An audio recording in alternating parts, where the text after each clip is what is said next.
Exactly माया होती क्या है जिसको हम इतना कॉमन यूज करते हैं बात। आदिगुरु शंकराचार्य ने माया को 3 अलग अलग चीज़ों से डिफाइन किया। सबसे पहले उन्होंने बोला है कि मतलब हम माया को पकड़ रहे हैं या माया हमें पकड़ रही है। जब तक हम अचेतन होकर के अपना जीवन जी रहे हैं तब तक ये एक जेल है। तो ये जो रिश्तों में जो माया है वो कैसे हमें घेर कर रखती है और कैसे हमें उसके परे जाना है। मतलब ये बोलना बिल्कुल गलत नहीं होगा, अतिशयोक्ति नहीं है कि 99.9% जगह जहां पे हम प्यार बोल रहे हैं वहां प्यार नहीं है, वहां हमने अपनी आइडेंटिटी को वही समझ लिया है और हम खुद की जगह दूसरे के ऊपर फोकस कर रहे हैं, इस वजह से ज्यादा पेन है। मैं जिस चीज से अटैच्ड हूं, अटैचमेंट दुख का कारण है। रिलेशंस, जगत या कोई समाज, सोसाइटी दुख का कारण नहीं है।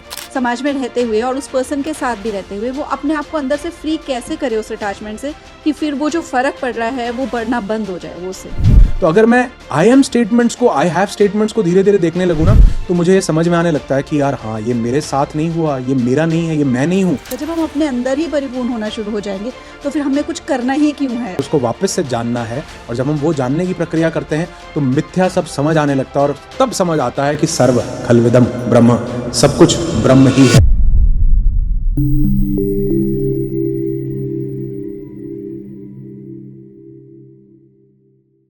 स्वागत है आपका एक बार फिर से डॉक्टर शिखा पॉडकास्ट में। Thank you so much, thanks a lot. तो लास्ट जो हमारा एपिसोड गया था स्पिरिचुअल अवेकनिंग से रिलेटेड, उसमें बहुत सारे कमेंट्स आए माया से रिलेटेड कि एक डिटेल्ड पॉडकास्ट चाहिए है। तो आज हम माया पे बात करने वाले हैं। तो एक ना बहुत कॉमनली हमने बचपन से ही सुना होता है, सब लोग बोल देते हैं कुछ भी कहीं पे लॉस हो गया या कोई भी बात हो गई, किसी ने धोखा दे दिया, सब कहेंगे अरे भाई सब मोह माया है।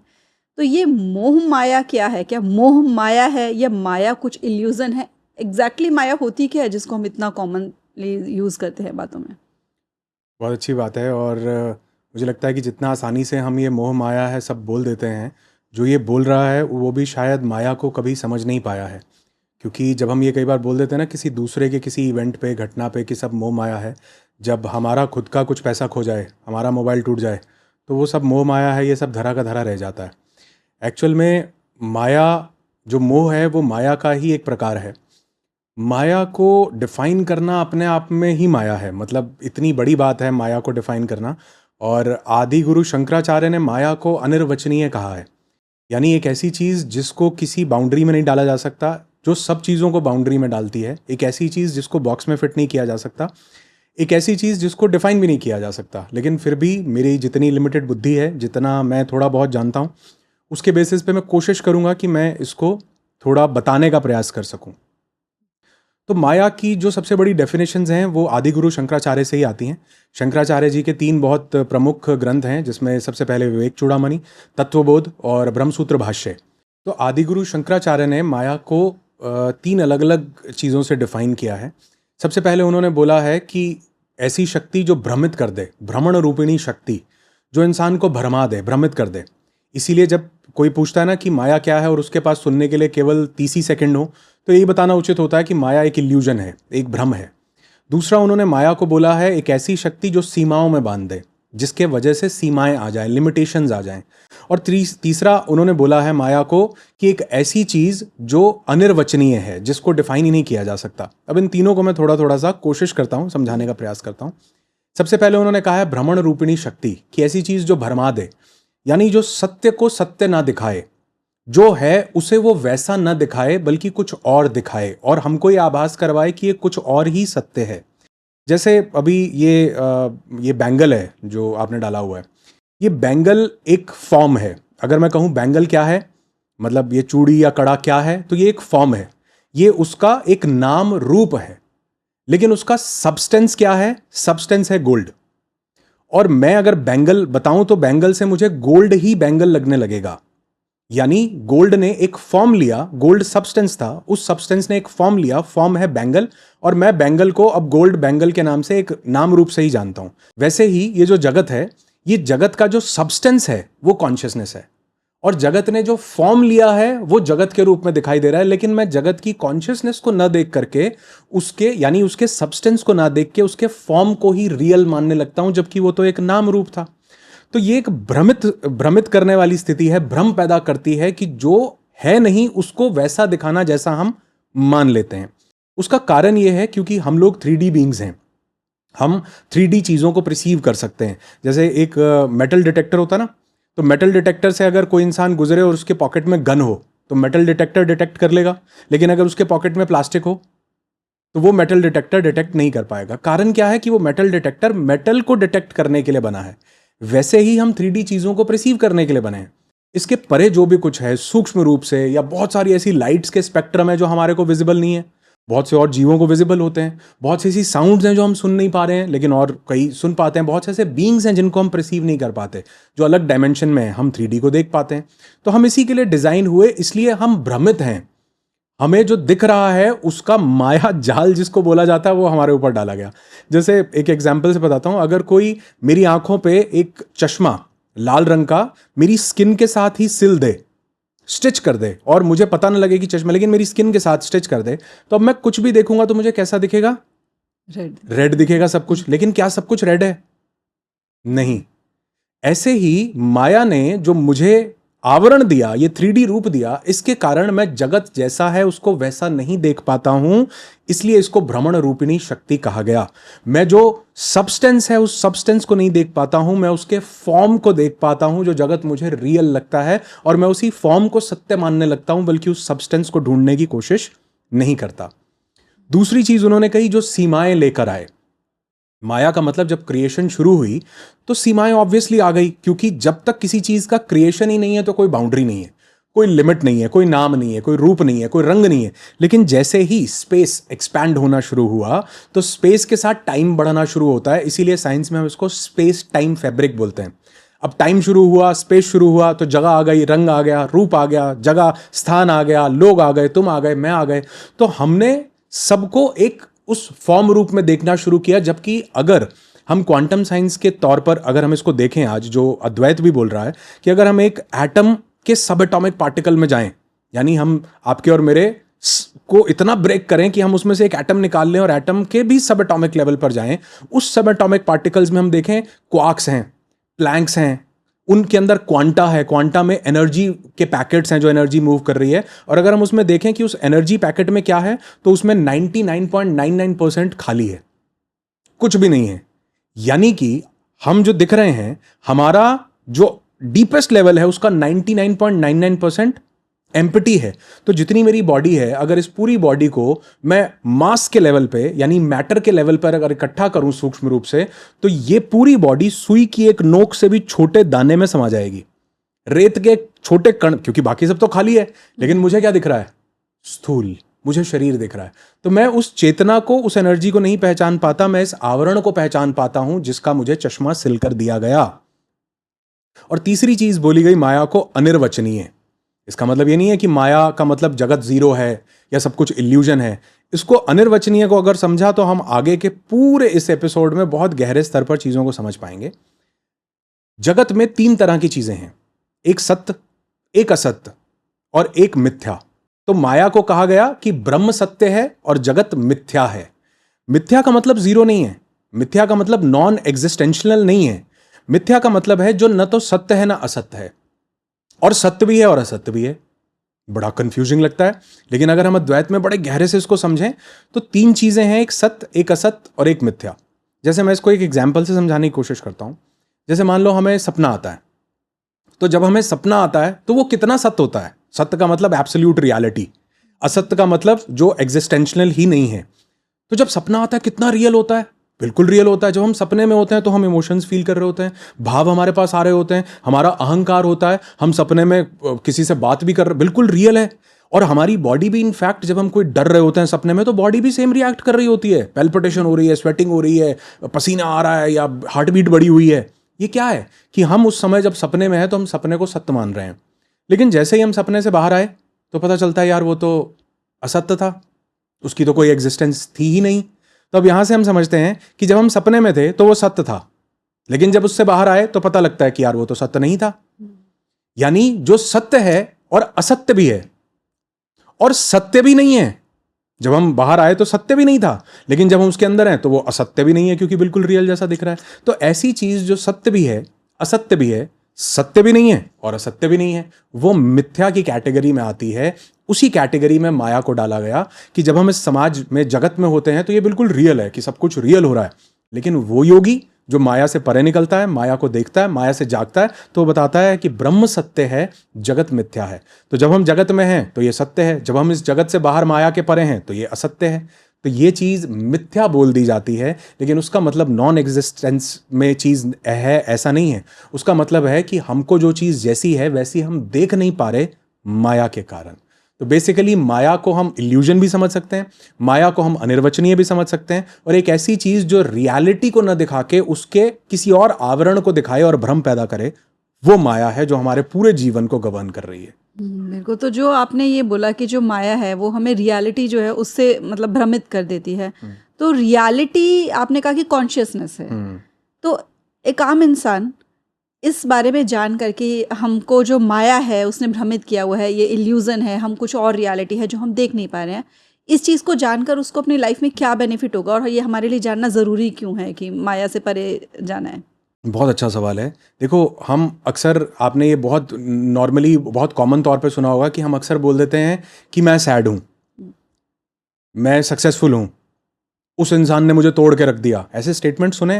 लेकिन अगर हम इसको थोड़ा सा ध्यान और वैधांतिक पर्सपेक्टिव से देखें तो अगर मैं बोलता हूं कि मैं सैड हूं तो ये माया का ही एक मायाजाल है। असल में मैं सैड नहीं हूं, मेरे मन में सैडनेस के कुछ विचार उत्पन्न हो रहे हैं और मैं तो उनको देखने वाला हूं। मैं सैड कैसे हूं? माया से जब इंसान परे जाता है तो उसका प्रश्न बदल जाता है। ठीक वैसे ही जब कोई बोलता है कि मैं सक्सेसफुल हूं, तो अद्वैत तो कहता है कि तुम सक्सेसफुल नहीं हो। सक्सेस एक इवेंट था जो तुम्हारी जिंदगी में आया है, तुम तो कुछ और हो, तुम तो उस इवेंट के साक्षी हो, उसको देखने वाले हो। अब कई लोग, मैंने बोला कि ये बोल देते हैं कि उस इंसान ने मुझे तोड़ के रख दिया, मुझे धोखा दिया, मैं टूट गया। क्या हम वाकई टूटे हैं या हमारी एक्सपेक्टेशन टूटी है? हमारी एक्सपेक्टेशन टूटी है, लेकिन मैंने उस एक्सपेक्टेशन से, मैंने उस सक्सेस से और मैंने उस स्ट्रेस से अपने आप को आइडेंटिफाई कर लिया कि मैं ही ये हूं।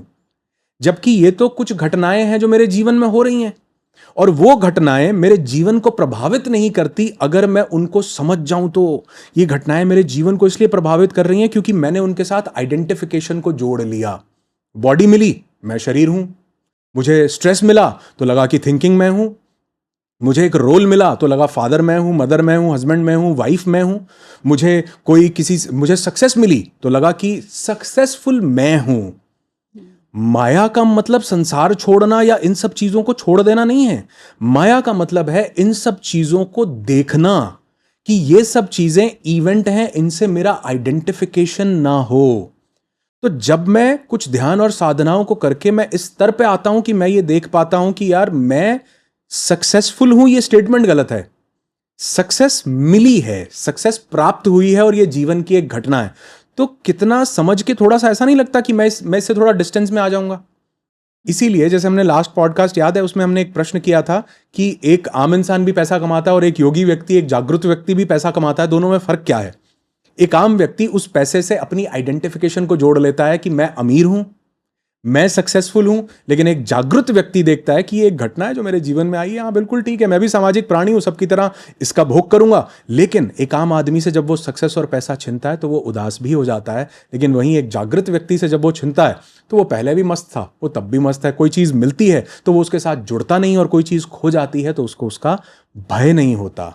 तो माया ने हमें आइडेंटिफाई करवा दिया चीजों के साथ। तो अगर मैं इसको जागता हूं, मैं इससे जागृत होकर के इसको देख पाता हूं, तो मेरे जीवन में जो पंच क्लेश हैं, जो हमने लास्ट पॉडकास्ट में भी बात की थी, अब अविद्या, अस्मिता, राग, द्वेष, अभिनिवेश, तो मैं इन पांचों से ऊपर नहीं उठ जाऊंगा। मैं इग्नोरेंस से बाहर नहीं निकल जाऊंगा, मैं इन पंच क्लेशों से बाहर नहीं निकल जाऊंगा। अगर मैंने ये देखा कि ये सब कुछ जो हो रहा है ये मेरे साथ नहीं हो रहा, मेरे लिए घटित हो रहा है, तो सक्सेसफुल मैं नहीं हूं, सक्सेस एक इवेंट है जो जिंदगी में आया। अगर हम ये समझ लें तो क्या फेलियर भी एक इवेंट नहीं हो जाएगा जो जिंदगी में आया?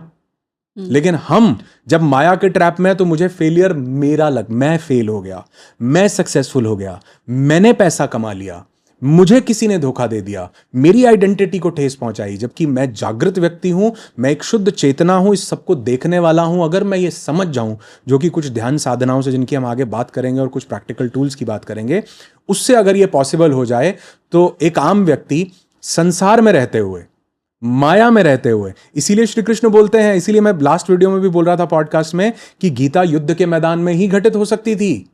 तो वो लोग जो सब कुछ छोड़ छाड़ के चले जाते हैं वो माया से मुक्त नहीं हुए, वो अभी भी माया के बीच में ही है, क्योंकि माया से डर के भाग गए हैं। इसीलिए ओशो, आचार्य रजनीश, श्री कृष्ण, सब लोग, रमन्ना महर्षि, सब लोग यही बोल रहे हैं कि मेरी आइडेंटिटी को डिसॉल्व करना है, उससे भागना नहीं है। माया कोई जेल नहीं है, कोई चोर नहीं है, कोई इल्यूजन नहीं है, बल्कि मुझे उसको जाग करके इस संसार में रहते हुए देखना है, तभी माया से पार जाया जा सकता है, नहीं तो मैं उसका दमन ही करता रहूंगा सारी जिंदगी। तो बेसिकली अगर हम इसको जानते हैं, समझते हैं, तो मेरे जीवन का हर क्षेत्र, चाहे वो मेरी सक्सेस हो, मेरे रिलेशनशिप्स हो, मेरा पैसा हो, हर चीज बेटर होने लगती है, क्योंकि मेरा उससे तादात्म्य टूटने लगता है। अब वो मुझे मिलता है तो भी मैं संभाव में हूं, और नहीं मिलता तो भी मैं संभाव में हूं। तो जीवन बहुत खूबसूरत हो जाता है, लेकिन इसकी जर्नी उतनी खूबसूरत नहीं होती जितना इसका डेस्टिनेशन हमें समझ में आता है। बिल्कुल, बहुत खूबसूरत आपने बात कही कि जीवन जो है वो खूबसूरत हो जाता है, क्योंकि अक्सर लोगों को यही लगता है कि अगर हम समझ भी जाएंगे माया क्या है तो उससे हमारी लाइफ में क्या इम्पैक्ट आएगा। तो आपने कहा कि हर एरिया जो है वो बहुत अच्छे से मतलब ब्यूटीफाई होना शुरू इल्यूमिनेटेड हो जाता है। बिल्कुल राइट, सही बात है। तो एक बार जो हम जर्नी की बात कर रहे हैं वो भी हम करेंगे, उससे पहले मैं ये जानना चाहती थी कि आपने कहा कि जो लोग छोड़कर चले जाते हैं वो भी माया के ट्रैप में ही रह जाते हैं। तो जहाँ शुरुआत में हमने ये बात की कि ये जो भी चीज़ें हैं ये सब माया है, और हम जो चीज़ को एक्सपीरियंस कर रहे हैं वो माया है, और कॉन्शियसनेस कुछ अलग है। तो अक्सर लोग ये कहते हैं जो हर चीज़ों को छोड़ते हैं वो सोचते हैं कि ये हर चीज़ से हम एक एक करके अटैचमेंट जो है अपनी छोड़ना शुरू कर देंगे, रिलेशनशिप्स छोड़ेंगे, मटेरियलिज्म छोड़ेंगे। आजकल बहुत वीडियोस आते हैं कि जी हमने करोड़ों का घर बनाया, उसको छोड़ दिया, अब हम जाकर अपना सिर्फ मेडिटेशंस करते हैं, ये सब करते हैं। तो वो भी क्या वाकई में एक ट्रैप में ही जा रहे होते हैं? मतलब स्पिरिचुअलिटी भी एक ट्रैप बन जाता है उनके लिए? नहीं, ऐसा नहीं है। इसको हम दो अलग अलग स्तर पर समझने की कोशिश करते हैं। कई लोग वाकई ही उससे पार निकल जाते हैं। हमें, जब हमने अटैचमेंट की बात की ना, तो हमें अटैचमेंट का ऑपोजिट लगता है डिटैचमेंट। राइट, लेकिन अटैचमेंट का ऑपोजिट डिटैचमेंट नहीं है, अटैचमेंट का ऑपोजिट है फ्रीडम। मैं किसी चीज से अटैच्ड हूं, मैं उससे छोड़ करके चला जाऊं तो मैं डिटैच्ड हो जाऊंगा, ऐसा नहीं है। मैं उस चीज के रहते हुए उससे पार निकल जाऊं।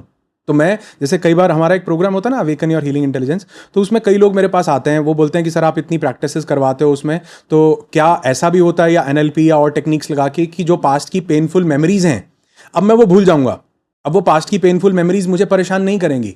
मैंने कहा ऐसा कुछ टेक्निक्स हो सकती हैं, लेकिन ये एक सही तरीका नहीं है।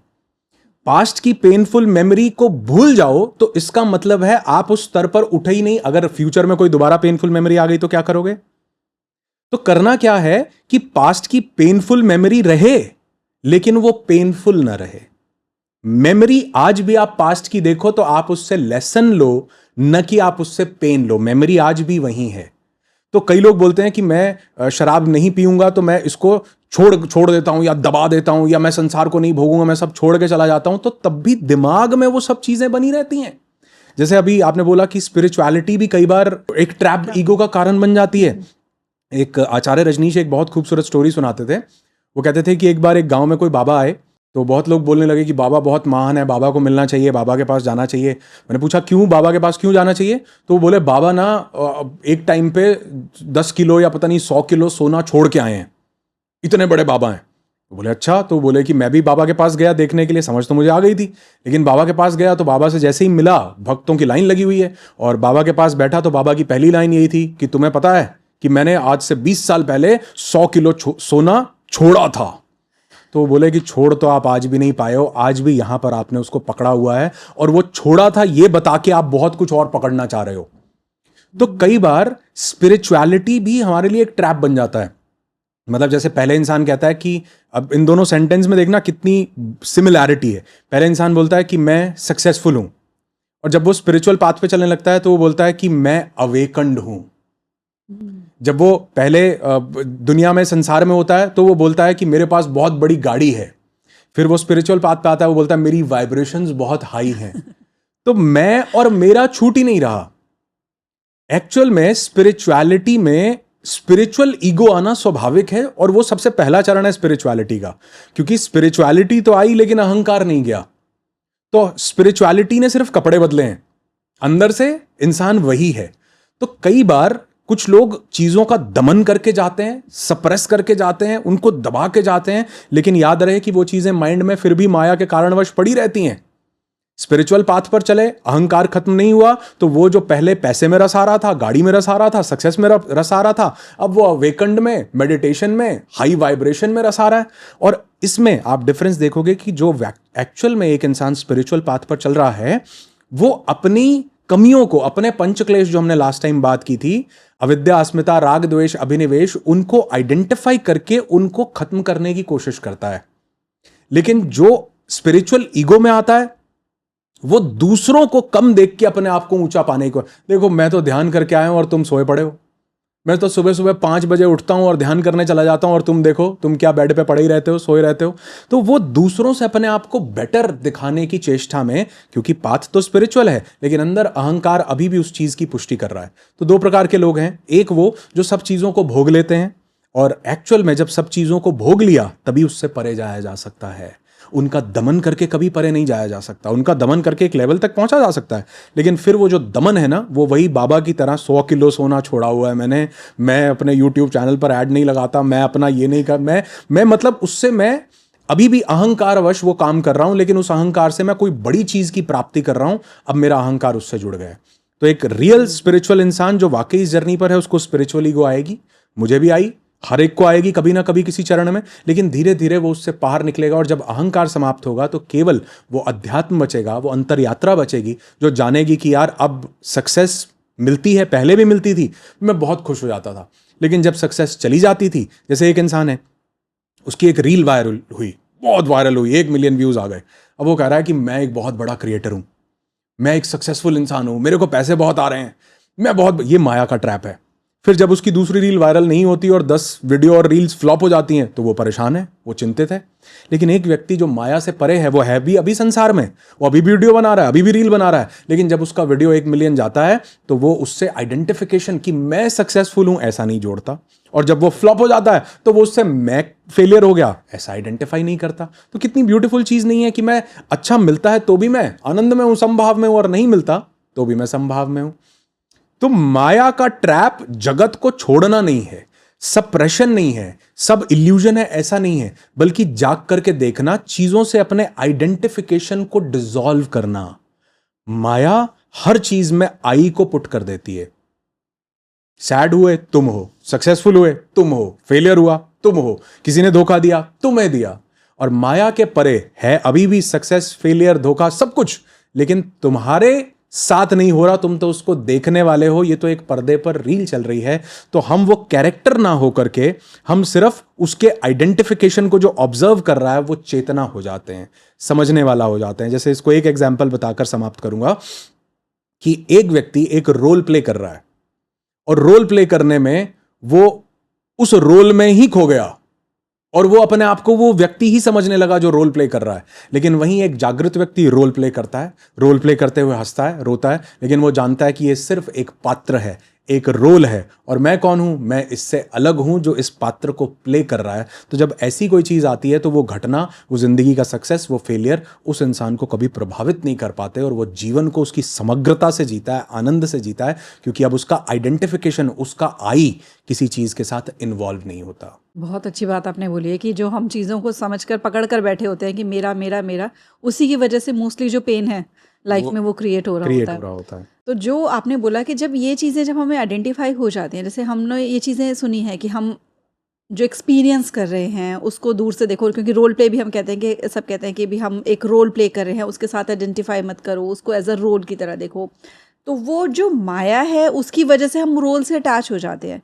तो ये माया ही कुछ ऐसी चीज़ है जो हमें रोल से अटैच कर देती है, या हम खुद माया को पकड़ के रखते हैं? ये दोनों का क्या चीज़ है? मतलब हम माया को पकड़ रहे हैं या माया हमें पकड़ रही है? देखो, ये दोनों ही लेवल पर बिल्कुल सत्य है। माया हमें पकड़ रही है अगर हम ये समझते हैं तो ये एक नेगेटिव टर्म हो जाती है, और हम माया को पकड़ रहे हैं ये भी समझते हैं तो भी नेगेटिव टर्म हो जाता है। तो यहां पर एक स्टेटमेंट से इसको क्लियर करना चाहूंगा कि जो अनकॉन्शियस बीइंग है, माया उसके लिए जेल है, और जो कॉन्शियस बीइंग है, माया उसके लिए स्कूल है। तो बेसिकली मैं, अक्सर लोग मुझसे सवाल पूछते हैं कि सर माया ट्रैप है या एनलाइटनमेंट तक पहुंचने का एक जरिया है। तो मैं बोलता हूं कि जब तक हम अनकॉन्शियस हैं, जब तक हम अचेतन होकर के अपना जीवन जी रहे हैं तब तक ये एक जेल है, तब तक माया ने हमें पकड़ लिया है, तब तक हमने माया को क्योंकि हम उससे पृथक नहीं रह सकते। जैसे मान लो एक मछली एक समंदर में है तो वो समंदर से पृथक नहीं रह सकती, उसको उसी में ही रहना पड़ेगा। तो जब जगत की रचना हुई, जब पूरा सृष्टि और संसार बना, तो वो माया के वश ही बना, क्योंकि माया आएगी तभी बाउंड्रीज पॉसिबल हैं। माया वो शक्ति है जो बाउंड्रीज में बांधती है, जो लिमिट में बांधती है, जो सीमाएं देती है। और अगर जगत नहीं है तो सब कुछ लिमिटलेस है, सब कुछ वॉइड है, सब कुछ शून्य है, सब कुछ जीरो है। लेकिन जब जगत बनना शुरू हुआ तो इसका मतलब लिमिटेशंस आ गई, बाउंड्रीज आ गई। अब जब लिमिटेशंस आई, बाउंड्रीज आई, तो उनको किसी एक बॉक्स में फिट किया जाएगा, एक कैनवस में उतारा जाएगा और उसी के हिसाब से कार्य होगा सारा का सारा। तो माया, जगत माया से ही बना है। हम माया से अलग नहीं रह सकते, जैसे मछली तालाब में पानी से अलग नहीं रह सकती। लेकिन अगर हम जागते हैं तो हम जाग करके माया को देख सकते हैं।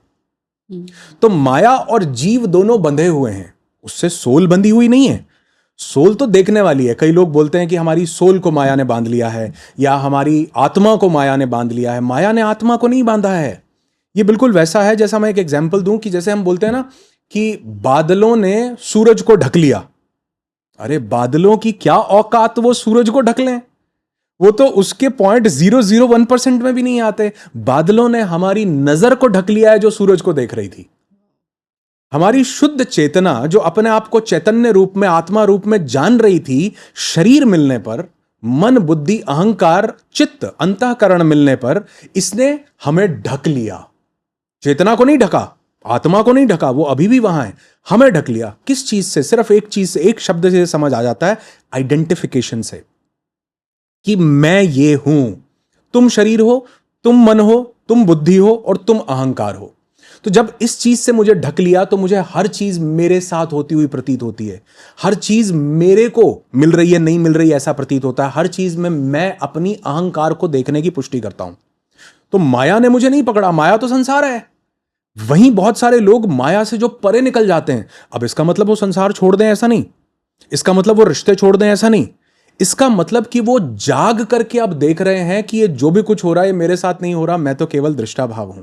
ये जो भी सब कुछ हो रहा है ये तो सब कुछ एक खेल चल रहा है और मैं इस खेल का एक प्रतिभागी हूं, एक प्रतिनिधित्व कर रहा हूं मैं अपनी चेतना के तौर पर इस जगह पर। तो मैं उसको जाग करके देख सकता हूं। लेकिन ये बातों से पॉसिबल नहीं है कि मैं किसी को ऐसे बोलूं कि जाग जाओ। इसके लिए माया से परे जाना पड़ेगा। और माया से परे जाने का क्या संकेत है? कि आप अपने मन, अपनी बुद्धि, अपने अहंकार, अपने चित्त और अपने शरीर से परे चले जाओ। ये कब पॉसिबल है? ये केवल और केवल ध्यान और साधना में पॉसिबल है, जहां धीरे धीरे पहले मन शांत होता है, फिर बुद्धि लॉजिक लगाना बंद करती है, फिर उसके बाद अहंकार की मैं हूं ये आइडेंटिटी खत्म होती है, चित्त, मेरे पुराने स्टोर्ड इमोशंस दबने शुरू हो जाते हैं, और धीरे धीरे जब आप लंबे समय तक बैठते हो तो शरीर का आभास भी शून्य होता है और केवल एक स्पेस, एक आकाश, एक ईथर तत्व आपको महसूस होना शुरू होता है, जहां पर शुद्ध चेतना विराजमान होती है। तो अब यहां मन नहीं है, बुद्धि नहीं है, अहंकार नहीं, चित्त नहीं, शरीर नहीं है। तो यहां पर मैं जान पाता हूं कि अरे भैया, ये जो सब कुछ देख रहा था वो तो मैं ही हूं।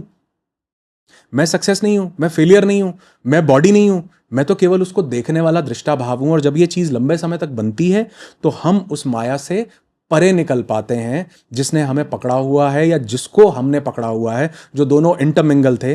मैं उसकी दूरी प्राप्त करके अपने आप को देख पाता हूं कि मैं तो दृष्टा भाव से अपने इस पूरे जीवन को देख सकता हूं। तो बहुत चीज़ें मुझे मतलब क्लियर हो रही हैं अब इसको। और माया के बारे में जो हमको अभी तक कन्फ्यूज़न थी एग्जैक्टली क्या होती है, थोड़ा सा मैं इसको रिलेट कर पा रही थी कि जो हम नो द सेल्फ में जब मैं वो लिबरेशन क्रिया करवाती हूँ, पहले 2 दिन लोगों को बहुत दर्द होता है और वो कहते हैं हमसे हो नहीं रही थी ये क्रिया, हमारे हैंड्स डाउन हो रहे हैं, प्रॉब्लम हो रही है। और 3rd डे 4th डे कई लोग ये बोलना शुरू कर देते हैं कि पेन वहीं था लेकिन हम उससे परे चले गए थे, हमें पेन क्लियरली दिख रहा था लेकिन उसका फ़र्क पड़ना बंद हो गया। तो माया यही है कि जो फ़र्क पड़वा रही है, और जब फर्क पड़ना बंद हो जाता है तो हम माया के परे चले जाते हैं। बिल्कुल। फर्क इसलिए पड़ रहा है क्योंकि मेरी आइडेंटिटी उसके साथ जुड़ी हुई है। जैसे पहले स्तर पे हमने बात की ना कि लोग बोल देते हैं मोह माया है, उसी इंसान का अगर फोन खो जाए तो सारी मोह माया धरी की धरी रह जाती है। वहीं एक जागृत इंसान किसी चीज से खुश या किसी चीज से परेशान नहीं हो रहा है। मैं ये नहीं कह रहा हूं वो संसार से परे चला गया, उसने सब छोड़ दिया, घर बार छोड़ दिया, बीवी बच्चे सब नहीं, वो सब में रहते हुए भी सब में लिप्त नहीं है। सब घटनाएं हो रही हैं जीवन में, लेकिन क्योंकि उसकी आइडेंटिटी उसके साथ इन्वॉल्व नहीं है। जैसे हम लास्ट पॉडकास्ट में भी हमने बात की थी कि कोई मेरी कार पे स्क्रैच लगाता है तो मुझे दुख होता है, लेकिन कोई किसी दूसरे की कार पे स्क्रैच लगाता है तो मुझे उतना दुख नहीं होता, क्योंकि वो मेरा नहीं है। तो यहां दुख जो है वो मेरा भाव के कारण है कि ये चीज मेरी है। इसीलिए लोग बोलते हैं, अभी मैं बोल रहा था ना कि उस इंसान ने मुझे तोड़ के रख दिया। किसे तोड़ा? उसने तुम्हारी एक्सपेक्टेशन को तोड़ा है। तो जब स्पिरिचुअलिटी में अंतर यात्रा जाती है तो ये नहीं इंसान देखता कि कोई मुझे तोड़े ना, वो ये देखता है कि मैं कैसे एक्सपेक्टेशन गलत ना सेट करूं या एक्सपेक्टेशन मुझे प्रभावित ना करे ताकि कोई इंसान मुझे ना तोड़ पाए। फिर यहां से धीरे धीरे यात्रा कि मुझे तो कोई तोड़ ही नहीं सकता, मैं तो देखने वाला हूं, ये तो एक्सपेक्टेशन टूटती है। और अगर मैं एक्सपेक्टेशन बदल लूं, अगर मैं अपने चित्त को बदल लूं, भाव को बदल लूं, तो मुझे कोई व्यक्ति परेशान कर ही नहीं सकता, दुखी कर ही नहीं सकता, दुख दे ही नहीं सकता है। बिल्कुल सही बात है। तो आपने, क्योंकि अब हम माया को, और जब आपने कहा कि लाइफ के अलग-अलग एरिया को हमारे बेटर करते हैं, तो हम एक-एक एरिया को ही पकड़कर और वहाँ पर माया कैसे काम करती है और उस एरिया में पर्टिकुलरली हमें माया से परे कैसे जाना है, इसके बारे में बात करेंगे। तो सबसे पहले तो, क्योंकि आपने 2-3 बार इस चीज़ को मेंशन किया कि हमें लगता है कि सामने वाला जो जिससे हम प्यार करते थे उसने मुझे तोड़ कर रख दिया या किसी ने, तो ये जो रिश्तों में जो माया है वो कैसे हमें घेर कर रखती है और कैसे हमें उसके परे जाना है? बहुत अच्छा सवाल है। इसमें सबसे ब्यूटीफुल जानने वाली बात यह है कि जब हम माया में है ना, तो हम इंसान को नहीं देखते, उससे मिलने वाला प्रोजेक्शन जो है हम उसको देख रहे होते हैं। यानी हम किसी भी रिश्ते में जब हम ये बोल देते हैं कि आई लव यू या मैं किसी इंसान से प्यार करता हूं, तो अद्वैत बोलता है कि प्यार जो है वो एक्चुअल में हम जिसको प्यार समझते हैं वो इमोशनल डिपेंडेंसी है, लेकिन एक्चुअल में चेतना को जान लेना ही रियल प्यार है। रियल प्यार में फ्रीडम है और माया के बंधन में अटैचमेंट है। मतलब ये बोलना बिल्कुल गलत नहीं होगा, अतिशयोक्ति नहीं है कि 99.9% जगह जहां पे हम प्यार बोल रहे हैं वहां प्यार नहीं है, वहां अटैचमेंट है, प्यार है ही नहीं। दूसरा, वहां से हमें प्यार इसलिए लग रहा है, जैसे कोई इंसान हमें बोलता है कि आई लव यू, तो हमें भी लगता है कि हाँ यार ये इंसान हमसे प्यार करता है। या कोई इंसान आपके जीवन की कोई कमी को पूरा कर दे, तो मुझे लगता है कि यार कितना प्यारा इंसान है, कितना अच्छा इंसान है। कोई इंसान मेरे जीवन में मुझे सपोर्ट कर दे, मेरे जीवन में जो कोई कमी आ रही थी उस कमी को पूरा कर दे, तो मुझे लगता है यार बहुत अच्छा इंसान है, मैं इस इंसान से प्यार करता हूं। और अगले ही दिन जब वो इंसान मेरी जीवन की किसी कमी को पूरा नहीं कर रहा होता, तो मैं ही बोलता हूं तलाक तलाक तलाक, मुझे इस इंसान के साथ नहीं रहना। तो क्या मैं इंसान से प्यार करता था या उससे मिलने वाली किसी चीज से प्यार कर रहा था? अगर हम इसको बहुत डिटेल में देखेंगे तो किसी इंसान से हमें 4 चीजें चाहिए होती हैं। एक, हमारी सेल्फ इमेज को वो वैलिडेट करे। दूसरा, वो मेरी एप्रिसिएशन करे। तीसरा, वो मुझे वैलिडेट करे। और चौथा, मेरी जिंदगी की किसी कमी को पूरा करे। जब मुझे किसी से एप्रिसिएशन, वैलिडेशन, मेरी सेल्फ इमेज और मेरी कमी पूरी हो रही होती है ना, मुझे लगता है ये प्यार है। लेकिन अगर ये प्यार है वाकई और अगले दिन इन चारों में से कुछ ना मिले, तो मेरे जीवन में वही इंसान मुझे मेरा शत्रु लगने लग जाता है जो मुझे वैलिडेट नहीं कर रहा। इसको एक एग्जांपल से समझाता हूं। जैसे बहुत से लोग आपने देखा होगा कि वो एप्रिसिएशन ढूंढ रहे होते हैं, वैलिडेशन ढूंढ रहे होते हैं। मतलब एक इंसान ने कोई मेरा वीडियो एडिट किया तो वो वीडियो एडिट करके मुझसे पूछेगा कि सर वीडियो एडिट कैसा हुआ। अगर मैं उसे कहूंगा वीडियो एडिट बहुत बढ़िया हुआ, तो उसकी नजर में मैं बढ़िया इंसान हो गया। अगर मैं कहूंगा वीडियो बढ़िया अच्छा एडिट नहीं हुआ, तो वो कहेगा यार ये तो इंसान ही, क्योंकि वो मुझसे एक वैलिडेशन ढूंढ रहा था। हम एक्चुअल में किसी दूसरे से कुछ और नहीं चाहते, हम एक्सेप्टेंस, वैलिडेशन, एप्रिसिएशन और हमारी सेल्फ इमेज की पूर्ति चाहते हैं। जानते हैं क्यों? क्योंकि वो चीज, हमारा खुद से डिस्कनेक्शन हमें एम्प्टीनेस दे रहा है। दूसरे से मिलने वाली वैलिडेशन या वैलिडेशन का न मिलना एम्प्टीनेस नहीं दे रहा। जैसे किसी ने मुझसे पूछा कि खाना कैसा बना है, वो मुझसे एप्रिसिएशन चाह रहा है, वो मुझसे वैलिडेशन चाह रहा है। जानते हो क्यों? क्योंकि बचपन में उसको वैलिडेशन नहीं मिली है, उसको एप्रिसिएशन नहीं मिल रही है। अब जो भी उसको वैलिडेशन और एप्रिसिएशन दे रहा है वो उससे प्यार करने लगेगा, क्योंकि उसके प्यार का मतलब ही वैलिडेशन और एप्रिसिएशन है। जबकि ये सब कुछ मिलने के बाद भी, अब मान लो यही एग्जांपल लेते हैं कि किसी इंसान ने बोला खाना कैसा बना है, और मैंने कहा कि खाना बहुत बढ़िया बना है, आई लव यू हो गया, मतलब अच्छा इंसान बढ़िया हो गया, सब कुछ अच्छा लगने लगा। अब अगले दिन मान लो वाकई खाना अच्छा नहीं बना था, या वो इंसान अप्रिशिएट करना भूल गया, या वो इंसान वैलिडेट करना भूल गया, तो अब ये सामने वाला इंसान परेशान होगा कि यार तुमने मुझे अप्रिशिएट ही नहीं किया, तुमने मुझे वैलिडेट ही नहीं किया। क्योंकि मेरे अंदर का एम्प्टीनेस तुम्हारी मिलने वाली वैलिडेशन, तुम्हारे से मिलने वाली एप्रिसिएशन और तुम जो मेरी सेल्फ इमेज को बूस्ट करते हो उससे पोषित हो रहा था। मैं किसी व्यक्ति से प्यार नहीं करता हूं, मैं उससे मिलने वाली वैलिडेशन और एप्रिसिएशन से प्यार करता हूं। तो ये माया का खेल है कि वो तुमको, तुम्हारी जो एम्पटीनेस हम तुम्हारे अंदर रह गई है, जिस दिन उसकी पूर्ति हो रही है तुम इंसान से प्यार करते हो, और जिस दिन तुम्हारी वो एप्रिसिएशन और वैलिडेशन की पूर्ति बंद होती है तुम कहते हो भैया तलाक तलाक तलाक, मेरा इस इंसान से कोई लेना देना, ये मुझे वैलिडेट नहीं कर रहा है। तो यहां पर जानने की जरूरत है कि मुझे तो, जो जैसे स्पिरिचुअल लास्ट टाइम हम बात कर रहे थे ना, जो इंसान जागता है वो तलाक तलाक तलाक नहीं बोलता। किसी दूसरे से वैलिडेशन और एप्रिसिएशन ना मिलने पे वो अपने अंदर उतरता है और जानता है कि मुझे अपने अंदर की जो एम्प्टीनेस है उसको फिक्स करना है, ताकि मैं किसी दूसरे से वैलिडेशन ना ढूंढूं। हम किसी दूसरे से वैलिडेशन, एप्रिसिएशन और सेल्फ इमेज क्यों ढूंढ रहे हैं जानते हैं? क्योंकि हम अंदर से खाली हैं। इसका मतलब है मेरा सेल्फ डिस्कनेक्शन है, मैं खुद से डिस्कनेक्टेड हूं, जिसकी वजह से कुछ बाहर की चीजें, और यही तो माया मजे ले रही है। वो कह रही है कि तू अपने आप को न जाने, इसलिए तुझे मन, बुद्धि, अहंकार, चित्त और शरीर दिया। इन सब की चीजों की जो पूर्ति कर रहा है वो तुझे बढ़िया लगेगा, और जो नहीं कर रहा वो तुझे बेकार लगेगा। वो लास्ट पॉडकास्ट में हम बात कर रहे थे ना कि शिव जी की लंका छिन गई। किसी ने कहा प्रभु आपकी तो लंका छिन गई। वो बोले उसे सदा ही डर रहता है जो ऊंचा चढ़ जाएगा, जो बैठा है धरती पे उसे नीचे कौन गिराएगा। मैं तो पहले भी संभाव में था, आज भी संभाव में हूं। तो जो व्यक्ति सेल्फ फुलफिल्ड है, सेल्फ कनेक्टेड है, उसके पास एम्पटीनेस नहीं है। और अगर उसके पास एम्पटीनेस नहीं है तो किसी दूसरे की वैलिडेशन, किसी दूसरे का एप्रिसिएशन उसको खुश नहीं कर सकता, और किसी दूसरे का तिरस्कार, किसी दूसरे का इग्नोर करना उसको दुखी भी नहीं कर सकता।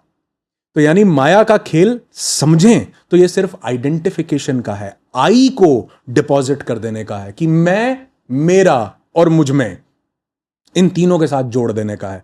तो कोई आपको दुखी नहीं कर सकता, कोई आपको हैप्पी नहीं कर सकता, कोई आपको परेशान नहीं कर सकता, कोई चीज आपको सक्सेस नहीं दे सकती और कोई चीज आपको फेलियर नहीं दे सकती, अगर आप एम्प्टीनेस से परे अपने अंदर ही सेल्फ कनेक्टेड हो तो। और अगर आप सेल्फ कनेक्टेड नहीं हो तो आज कोई आपको प्यार करेगा, आप आई लव यू बोलोगे, कल गुस्सा करेगा तो आप तलाक बोलोगे।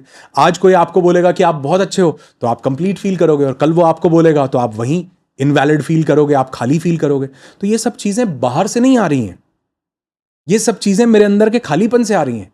और मुझे लगता है मेरा खालीपन जो है वो किसी चीज से पूरा होगा। अरे नहीं, वो मेरा खुद को जानने से ही पूरा हो जाएगा। मेरा आनंद किसी दूसरे से पूरा नहीं होता है, मैं तो खुद सच्चित आनंद हूं। जब व्यक्ति ये जान ले, सुनने से नहीं, जब व्यक्ति ये जान लेता है तो उसकी वैलिडेशन, उसका एप्रिसिएशन, उसकी सेल्फ इमेज बाहर से नहीं आती, वो अपने आप में संपूर्ण और परिपूर्ण होता है। इसी को कहते हैं माया के जाल से बाहर निकल जाना। तो जब कई लोग बोलते हैं ना कि एक यार वो योगी है, वो एक जागृत इंसान है, वो एक एनलाइटेंड बीइंग है, वो फिर भी समाज में लगा हुआ है, वो फिर भी पैसा कमा रहा है, उसमें और आप में सिर्फ यही परे है कि वो सक्सेस को अपनी आइडेंटिटी के साथ नहीं जोड़ रहा। जब एक आम आदमी सक्सेसफुल होता है वो बोलता है मैं सक्सेसफुल हूं, और जब एक जागृत व्यक्ति सक्सेसफुल होता है तो वो बोलता है सक्सेस एक इवेंट है, जीवन में आया है। जब एक आम आदमी फेलियर होता है तो वो कहता है मैं फेल हो गया, मैं सुसाइड करूंगा। जब एक जागृत व्यक्ति फेल होता है तो वो कहता है एक इवेंट है, जीवन में आया है। तो उसका तादात्म्य, उसका तारतम्य, उसका अटैचमेंट, उसकी वैलिडेशन वो बाहर की चीज़ों से टूटने लगती है जब हम माया से परे जाते हैं। और ये संसार में रहते हुए, माया में रहते हुए ही पॉसिबल है कि उससे परे निकला जाए, उसको देखा जाए, उसको जाना जाए। बहुत अच्छी आपने ये बात बताई है कि ये जो आपने प्यार से रिलेटेड बात बताई, रिलेशनशिप से रिलेटेड बात बताई, कि हमारे अंदर कैसे भाव आ रहे हैं इस पे डिपेंड करता है कि हम किसी से कितना प्यार कर रहे हैं। जिसके साथ हमें जितने अच्छे भाव अंदर अपने फील, जितना आनंद, क्योंकि अंदर से अपने आनंद है नहीं, तो जितना वो दूसरे से मिलता जाएगा उतना हम फील करेंगे कि हम इस पर्सन से प्यार करते हैं। तो क्या प्यार, अच्छा, मैं यहाँ पे ये आगे का क्वेश्चन लेता हूँ, लेकिन यहाँ पे देखो हमारे पुराने लोगों ने कितनी खूबसूरत धारणा निकाली। ये धारणा ये कोई वो व्यक्ति ही निकाल सकता है जो अपने अंदर सेल्फ सफिशिएंट हो, जो अपने अंदर एम्प्टीनेस ना फील कर रहा हो। और हमारे रिट्रीट में भी देखा होगा सबसे ऊपर यही लिखा होता है कि सर्वे भवन्तु सुखिनः, सर्वे सन्तु निरामया, सर्वे भद्राणि पश्यन्तु मा कश्चित् दुःख, कि सभी सुखी हों, सभी निरोगी हों। मतलब कि मैं ये धारणा कब कर सकता हूं? ये धारणा तभी कर सकता हूं जब मैं अपने अंदर सेल्फ, मेरे पास फुलफिल्ड मैं हूं, मैं अपने खुद से कनेक्टेड हूं। तो मुझे किसी दूसरे के प्रति भी वो भाव आता है। तो मुझे उस दूसरे का क्या राग है, क्या द्वेष है, क्या अविद्या है, क्या अस्मिता है, क्या अहंकार है, मैं उससे नहीं जुड़ता हूं। क्योंकि जब मैं अपनी माया को देखता हूं ना, तो मैं दूसरे की माया को भी देख पाता हूं कि ये भी बेचारा माया के वश ये कर रहा है, जानता नहीं है। तो मैं उससे हेट्रेड, उससे मैं जेलसी, उससे एनवी, या उससे प्यार, या उससे, लास्ट वीडियो में बात कर रहे थे ना, तो क्या वो इंसान संसार छोड़ देता है? प्यार करना छोड़ देता है, नहीं, वो उसको जाग करके देखना शुरू कर देता है। तो यहाँ से ये भाव आता है कि हर एक इंसान सुख, तुमने मुझे कुछ दिया, वो गाना था ना, जो दे उसका भी भला, जो ना दे उसका भी भला, क्योंकि मैं तो अपने अंदर ही समभाव में हूँ। तो इंसान दूसरों के प्रति भी जागने लगता है जब उसकी ये माया से बंधन, ये दूरी बनने लगती है। बहुत खूबसूरत बात है। सॉरी मैंने बीच में टोका, लेकिन मुझे लगा कि ये बताना जरूरी है। तो मैं ये जानना चाह रही थी कि आपने बोला कि वो दूसरे को भी उसी तरीके से देखना शुरू कर देता है, तो मेरे मन में ये क्वेश्चन आ रहा था कि फिर प्यार है क्या? क्या प्यार सिर्फ माया का ही एक इल्यूजन है, या ये सोसाइटी का क्रिएट की गई चीज़ है, जो हमको कहीं से कुछ मिल रहा हो तो वो प्यार है? और अगर प्यार कुछ है ही नहीं है, एक इल्यूजन ही है जो डिपेंड करता है कि हम कैसा फील कर रहे हैं दूसरे के साथ, तो क्या जो पेरेंट्स बच्चों से प्यार करते हैं वो भी एक इल्यूजन ही है, वो भी कुछ नहीं होता? बहुत अच्छा, बहुत खूबसूरत सवाल है, लेकिन इसको एक ही एनालॉजी से अगर हम समझ लें तो इसको डिफाइन करने की ज़रूरत नहीं है। प्यार और अटैचमेंट में फ़र्क सिर्फ इतना है कि प्यार आज़ाद करता है और अटैचमेंट बांधता है। प्यार आइडेंटिफिकेशन नहीं देता, प्यार डिपेंडेंसी नहीं रखता, प्यार केवल आज़ाद करता है। तो अगर मैं तुमसे प्यार करता हूं तो उसका यह मतलब नहीं है कि मेरी तुमसे कुछ एक्सपेक्टेशन भी हों। अटैचमेंट में एक्सपेक्टेशंस हैं, अटैचमेंट में प्यार हो ये जरूरी नहीं है। तो अगर मैं ये देखूं कि मैं तुमसे प्यार करता हूं इसलिए क्योंकि मैं अपने माया के वश से बाहर निकल के तुमको भी एक सच्चिदानंद, एक कॉन्शियसनेस के रूप में जान गया हूं, और अपने आप को भी जान गया हूं, और मैं जान गया हूं कि तुम ही मैं हो, मैं ही तुम हूं। तो मैं जब तुमसे प्यार कर रहा हूं तो एक किस्म से मैं अपने आप से ही प्यार कर रहा हूं, लेकिन इस प्यार में मेरी कोई एक्सपेक्टेशन नहीं है, इस प्यार में मेरी कोई डिपेंडेंसी नहीं है, इस प्यार में मैं तुम्हें बांध नहीं रहा कि तुम मेरे लिए ये करोगे तो ही मैं तुमसे प्यार करूंगा, नहीं तो मैं तुमसे प्यार नहीं करूंगा। तो अगर हम जो बच्चों से प्यार करते हैं, अगर मैं निस्वार्थ, मेरी कोई अटैचमेंट उससे नहीं है कि तुम्हें मैं प्यार कर रहा हूं लेकिन इसके बदले में तुम मेरे लिए ये करो, इसके बदले में तुम बड़े होकर के मुझे ये दो, हाँ मैं उनको सही राह पर डालूं, ये मेरी मोरल वैल्यूज में आता है, ये मैं उनको अच्छे संस्कार दूं ताकि वो जीवन में बढ़िया कर सकें, ये मेरी एक ड्यूटी है, रिस्पॉन्सिबिलिटी है। लेकिन उससे मैं अपने लिए कुछ एक्सपेक्ट करने लग जाऊं, ये अटैचमेंट है। कि मुझे जब बदले में मैं कुछ चाह रहा होता हूं तो ये अटैचमेंट है, ये प्यार नहीं है। प्यार का मतलब है जहां पर सब कुछ स्वतंत्र है। मीरा को कृष्ण मिल रहे हैं नहीं मिल रहे हैं वो स्वतंत्र है, वो ये डिमांड नहीं कर रही है, वो राधा ये डिमांड नहीं कर रही है। बहुत बड़े बड़े लोग भगवान के प्रेम में वो ये डिमांड नहीं कर रहे हैं कि तुम मेरे पास आ जाओ, मुझे तुम्हारा पोजेशन चाहिए। लेकिन आज आप देखोगे प्यार में लोगों को दूसरे का पोजेशन चाहिए। प्यार में लोग, इंसान दूसरे को एक मिनट के लिए छोड़ना नहीं चाहते हैं, उससे जो वो चाहते हैं वो उससे मिल जाए तो वो और ज्यादा प्यार करने लग जाते हैं। तो बेसिकली ये प्यार नहीं था, ये अटैचमेंट था। प्यार का मतलब है करुणा, प्यार का मतलब है कंपैशन, प्यार का मतलब है कि मेरा तुम्हारी आइडेंटिटी से कोई अटैचमेंट नहीं है। तुम जो मुझे दोगे, जो नहीं दोगे, उससे मेरा अटैचमेंट नहीं है। तुमसे जो मुझे मिलने वाली चीजें हैं वो मेरे जीवन को कहीं से भी प्रभावित नहीं करती, मैं फिर भी आनंदित हूं, फिर भी प्यार में हूं। प्यार का असल मतलब है सत चित आनंद, कि मेरी चेतना आनंद के स्वभाव में है। तो इसका यह मतलब नहीं कि मैं तुमसे प्यार में हूं, इसका मतलब है मैं सबसे प्यार में हूं। जो भी ब्रह्म है, सर्व खलविदम ब्रह्म, मैं उससे प्यार में हूं। तो एक इंसान जब ये कहता है कि ये 2 लोग से तो मैं प्यार करता हूं, ये 4 लोग से नफरत करता हूं, ये अटैचमेंट है। जब इंसान बोलता है कि सर्वे भवन्तु सुखिनः सर्वे सन्तु निरामया, एक ऋषि को एक बिच्छू 16 बार काटता है, वो फिर भी उसको उठा करके रख देते हैं। वो बोलते हैं ये उसका धर्म है, ये मेरा धर्म है कि मैं इसको उठा करके रख दूं। कोई इंसान गौतम बुद्ध के मुंह पर थूक करके चला जाता है, बोलते हैं भाषा असमर्थ है, बेचारा इसके अंदर कोई भाव होंगे इसलिए मुंह पर थूक करके चला गया। तो वो उससे अटैच्ड नहीं हो रहे, ना उससे मिलने वाली किसी चीज पर, ना सम्मान पर, ना तिरस्कार पर, वो समभाव में है। तो असल प्यार जो है वो करुणा है, असल प्यार जो है वो हर एक से प्यार है, असल प्यार जो है वो अपने आप का दूसरे से एक फ्रीडम है कि मैं तुम्हें आज़ादी दूं, तुम भी मुझे आज़ादी दो, मैं तुम्हारे प्रति करुणा भाव रखूं, हर सिचुएशन में तुम्हें समझ पाऊं, ये प्यार है। लेकिन अगर मैं तुमसे एक्सपेक्टेशन करता हूं, अगर मैं तुम्हें बांधने की कोशिश करता हूं, अगर मैं तुम्हें ये जज करता हूं कि तुम मेरे लिए क्या अच्छा कर रहे हो, क्या बुरा कर रहे हो, तो ये बेसिकली एक अटैचमेंट है। जिस दिन ये सबका विपरीत हुआ उस दिन अटैचमेंट टूटती है और प्यार से हम मार पे आ जाते हैं। लेकिन वहीं जब रियल सच में प्यार है तो हम एक दूसरे से किसी भी स्थिति में, किसी भी भाव में, किसी भी दशा में हम लोग एक दूसरे से उस संभाव में रहते हैं जिस संभाव में हमारी चेतना सतचित आनंद को महसूस कर सके। तो कि जो रिलेशनशिप्स होते हैं ये माया की क्रिएट की हुई बाउंड्रीज हैं? रिलेशनशिप माया का बाउंड्री नहीं है, रिलेशनशिप रियल है। रिलेशनशिप में अपना आइडेंटिफिकेशन माया की बाउंड्री है कि ये रिलेशनशिप मेरा है।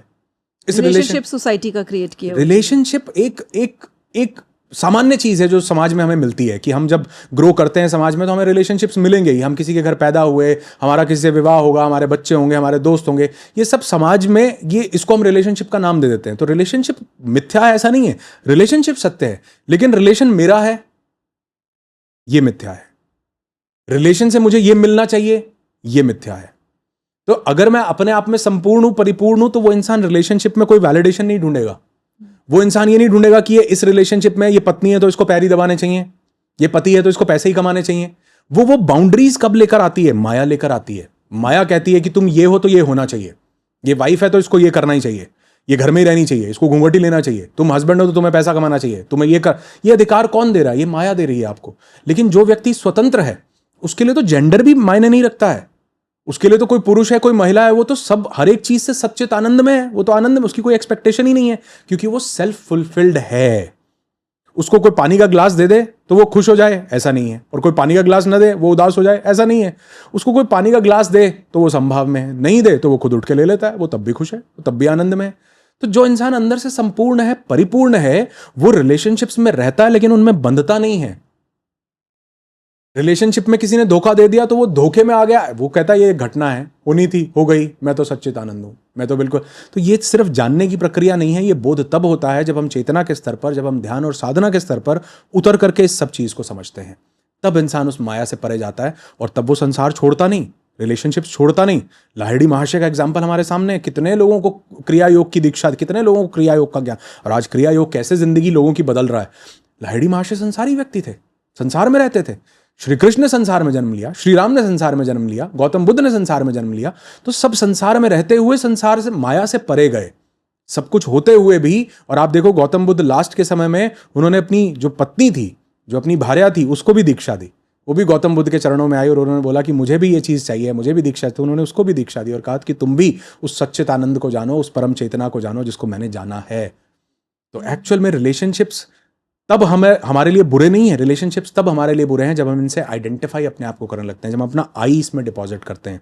लेकिन जब हम इससे कुछ वैलिडेशन नहीं मांग रहे, जब हम उससे कुछ एक्सपेक्टेशन नहीं रख रहे, तो आप देखोगे, और ये समाज में रहते हुए थोड़ा मुश्किल है, लेकिन जब हम ध्यान साधना और कुछ प्रैक्टिसेस करने लगते हैं तो मैं जागने लगता हूं, तो मैं देखता हूं कि रिलेशनशिप अभी भी वही है सेम लेवल पे। लेकिन मेरी उससे एक्सपेक्टेशन, मेरी उससे आइडेंटिटी, मेरा उससे तारतम्य, मैं देखता हूं कि वो धीरे धीरे डिसॉल्व होने लगा है। जो आपने ये बात कही कि रिलेशनशिप्स, जो हमें लगता है, मोस्टली लोगों को ये लगता है कि हमारे जो रिलेशनशिप्स हैं उनकी वजह से लाइफ में पेन है, उनकी वजह से लाइफ में प्रॉब्लम्स हैं, तो उससे नहीं है, हम उससे अटैच हो गए हैं, हमने अपनी आइडेंटिटी को वही समझ लिया है और हम खुद की जगह दूसरे के ऊपर फोकस कर रहे हैं, इस वजह से ज़्यादा पेन है। किसी भी चीज़ में अटैचमेंट की वजह से ही प्रॉब्लम है, अटैचमेंट की वजह से ही पेन है। मान लो कि अभी मैंने थोड़ी देर पहले एग्जाम्पल दिया, दोबारा से एग्जाम्पल देता हूं गाड़ी का या फोन का, कि मेरा फोन टूट गया, मुझे दुख है। किसी और का टूटा, मुझे दुख है नहीं, हल्का सा होगा, हाँ तो एक बार के लिए यार फोन टूट गया, लेकिन मुझे क्या दुख होगा? नहीं होगा।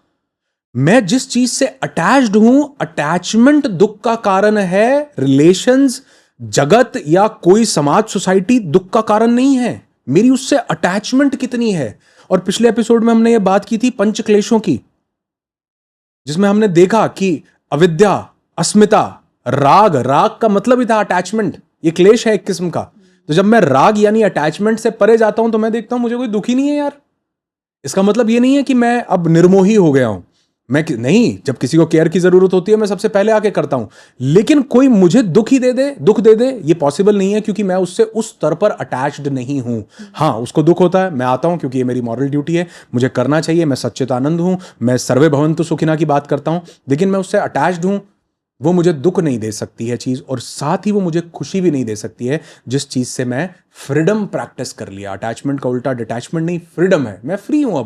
अब वो चीज मुझे नहीं बांध रही है क्योंकि मेरे पास उसका अटैचमेंट नहीं है। तो दुख का कारण मन नहीं है, दुख का कारण अटैचमेंट है, जो मन हमें कहीं ना कहीं चीजों के साथ जोड़ देता है। बिल्कुल सही बात है। तो हम एक और इस रिलेशनशिप से रिलेटेड बात करेंगे, फिर नेक्स्ट हम चलेंगे माया के को और एक्सप्लोर करने के लिए।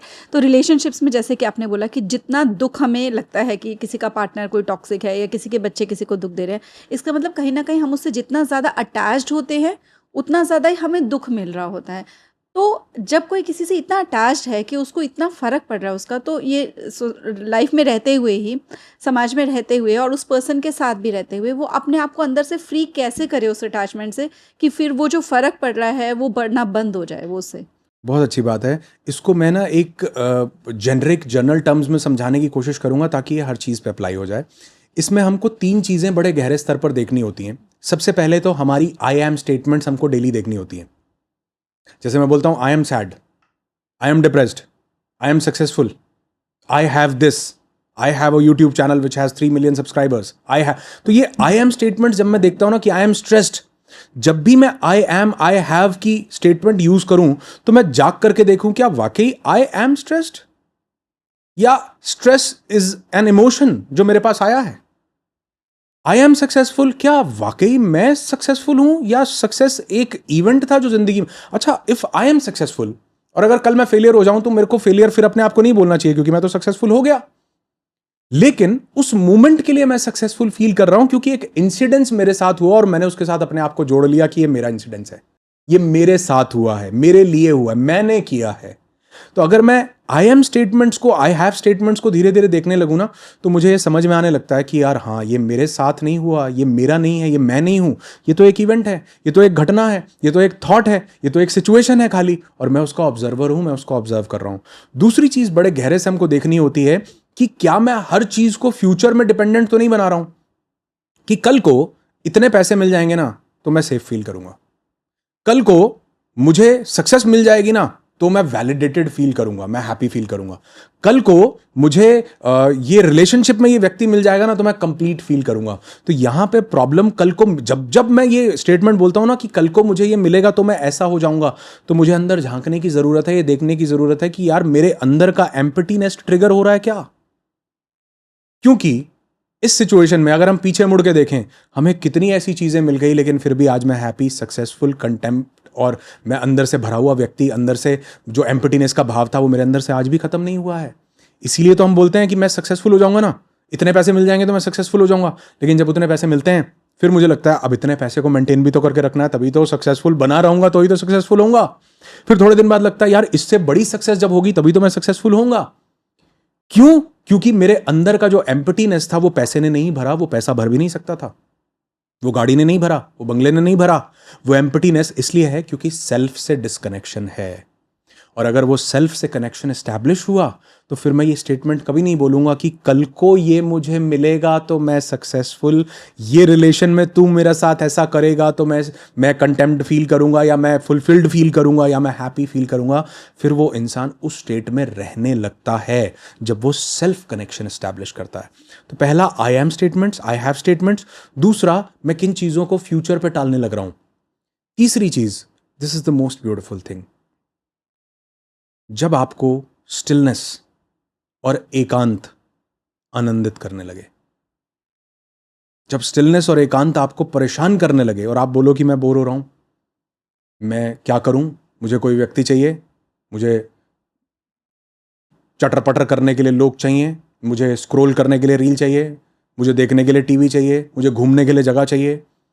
जब इंसान अपने साथ बैठकर, एकांत बड़ा खूबसूरत शब्द है, जहां एक का अंत हो जाए, जहां दो बिना बचे और एक बिना बचे, सब डिसॉल्व हो जाए, ये वो जगह है। तो जब आप स्टिलनेस में, जिसको हम लोनलीनेस बोल देते हैं, लोनलीनेस और अलोन दोनों अलग अलग चीजें हैं। लोनलीनेस में हम कोई नहीं है, किसी की कमी है इस भाव में है, और अलोन में कोई नहीं है फिर भी कोई कमी नहीं है, मैं फुलफिल्ड हूं, मैं कंप्लीट हूं। तो अगर मुझे मेरी स्टिलनेस, मेरे साथ बिताया हुआ समय अगर मुझे वो आनंद देता है, मैं पीस में होता हूं, यही मेरा खुद से कनेक्शन एस्टैब्लिश कर रही है चीज। जो मेरा सेल्फ से डिस्कनेक्शन है, जो मैं दूसरों से वैलिडेशन और एप्रिसिएशन और सेल्फ इमेज की पूर्ति मांग रहा हूं, वो इसलिए तो है क्योंकि मुझे वो खुद से नहीं मिल रहा है। फिर मुझे लगता है गाड़ी से मिल जाएगा, पैसे से मिल जाएगा, किसी दूसरे की वैलिडेशन से मिल जाएगा, एप्रिसिएशन से मिल जाएगा, वो फिर भी नहीं मिल रहा। मिलता है, लेकिन मिलता क्या है उनसे? डोपामिन। और जब डोपामिन शांत होता है थोड़ी देर के बाद, तो फिर मैं एम्प्टी हूं, क्योंकि पैसा मेरी एम्प्टीनेस को नहीं भर रहा था। मेरी एम्प्टीनेस को एक ही चीज भर सकती है, खुद से कनेक्शन। तो अगर मैं अपनी I am I have statements को देखने लगूं दिन भर में, दूसरा अगर मैं अपनी चीज़ों को जो मैंने फ्यूचर पे डिपेंडेंट कर रखी है कि कल को ये मिलेगा, मैं उनको देखने लगूं। तीसरा, अगर मैं स्टिलनेस, एकांत में अपने साथ रहने लगूं, तो इसका मतलब मैं माया से धीरे धीरे परे जाने लगा हूं और मैं अपने आप को जागृत होकर इस सोसाइटी के साथ, समाज के साथ, जीवन में रहते हुए मैं अपने आप को सब लोगों से डिटैच करके फ्रीडम के भाव से देखना शुरू करता हूं कि ये है तो भी बढ़िया, नहीं है तो भी बढ़िया, मैं तो हमेशा ही आनंद में हूं। बहुत खूबसूरत आपने बात बोली। और आपने ये जो कहा ना कि जितनी अपने अंदर एम्प्टीनेस होती है उतना हम बाहर उसको ढूंढना शुरू कर देते हैं। तो जो सक्सेस की आपने बात की कि वो अपने अंदर की ही एम्प्टीनेस को कहीं ना कहीं फिल कर रहे होते हैं। अब अगर हम बात करें एकांत का, आपने कहा कि अपने साथ अकेले बैठे ही अपने आप को एंजॉय करने लग जाओ, किसी चीज़ की ज़रूरत नहीं है, उसमें आप अपने साथ ही खुश हो। अब जहाँ आप एक तरफ बात कर रहे थे कि संसार को छोड़ते नहीं हैं और सारी चीज़ों को एंजॉय करते हैं, वैसे ही एक जगह बात आती है कि जो मटेरियलिज्म है, जो ये मटेरियलिज्म क्या माया है, या मटेरियलिज्म को हम और ज़्यादा एंजॉय करने लग जाते हैं जब हम माया से परे जाते हैं? तो ये थोड़ा सा कन्फ्यूज़न है, इसको कैसे क्लियर करेंगे? दो सवाल हैं, बड़े अच्छे से इस पे बात करने की कोशिश करता हूं थोड़ी सी। कि मटेरियलिज्म माया है, ये गलत है। मटेरियलिज्म के साथ अटैचमेंट माया है। मेरे पास कार है, ये माया नहीं है। मतलब हैं हम सब माया में ही, लेकिन मैं माया के बंधन में नहीं हूं। ये मेरी कार है और मैं इससे अटैच्ड हूं, ये माया है। तभी जब मेरे पास कार आती है तो मैं खुश हो जाता हूं, मुझे डोपामिन मिलता है। लेकिन जैसे ही डोपामिन शांत होता है तो मैं फिर एम्पटी फील कर रहा हूं कि यार अब क्या, अब तो मैं फिर से कुछ और चीज ढूंढने लगता हूं।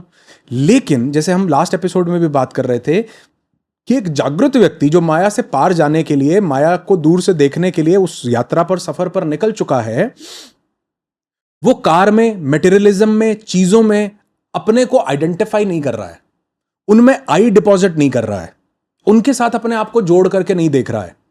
तो जब मैं उनके साथ अपने आप को जोड़ करके जैसे मैं अपने पैसे के साथ अपने आप को जोड़ करके देखूं कि मेरे पास इतना पैसा है, तो मेरे पास ईगो आती है, मेरे पास अहंकार आता है, मुझे लगता है कि मैं सक्सेसफुल हूं।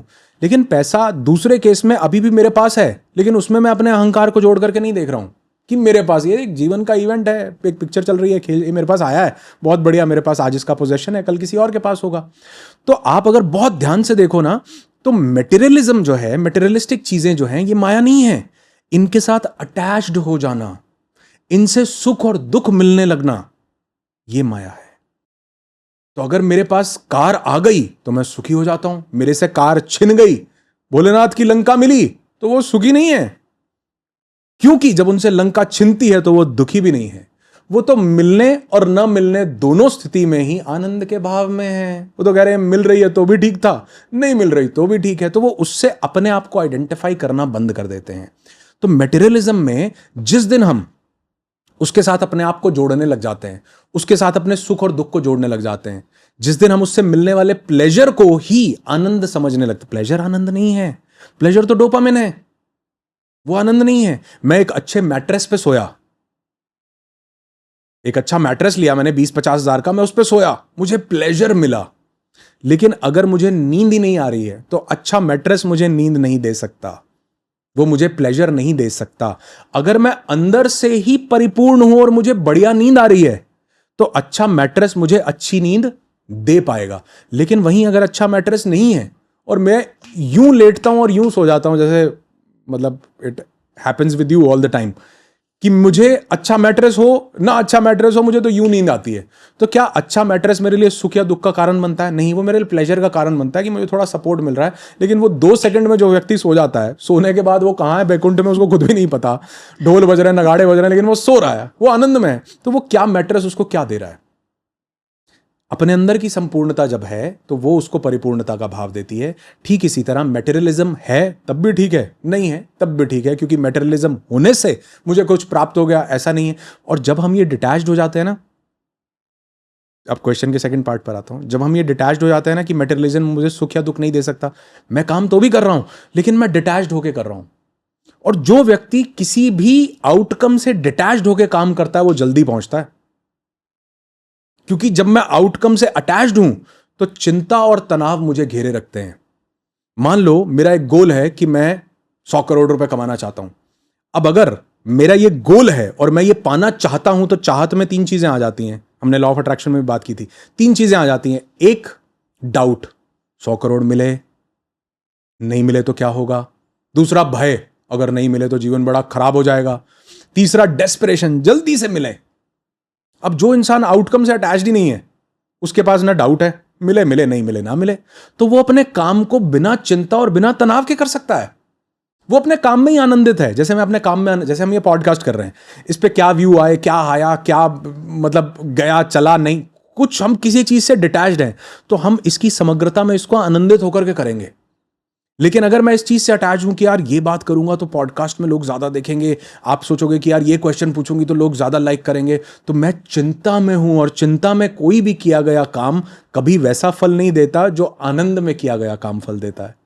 तो अगर मैं काम से उसके फल से डिटैच्ड हो गया, जो श्री कृष्ण भी बोल रहे हैं अर्जुन को कि तुम कर्म करो, कर्मण्येवाधिकारस्ते मा फलेषु कदाचन मां कर्म फल हेतुर्भुर्माते संगोस्तु विकर्मणि। वो कह रहे हैं कि कर्म का अधिकार तुम्हारे पास है, लेकिन कर्म का जो फल है उसका अधिकार तुम्हारे पास नहीं है।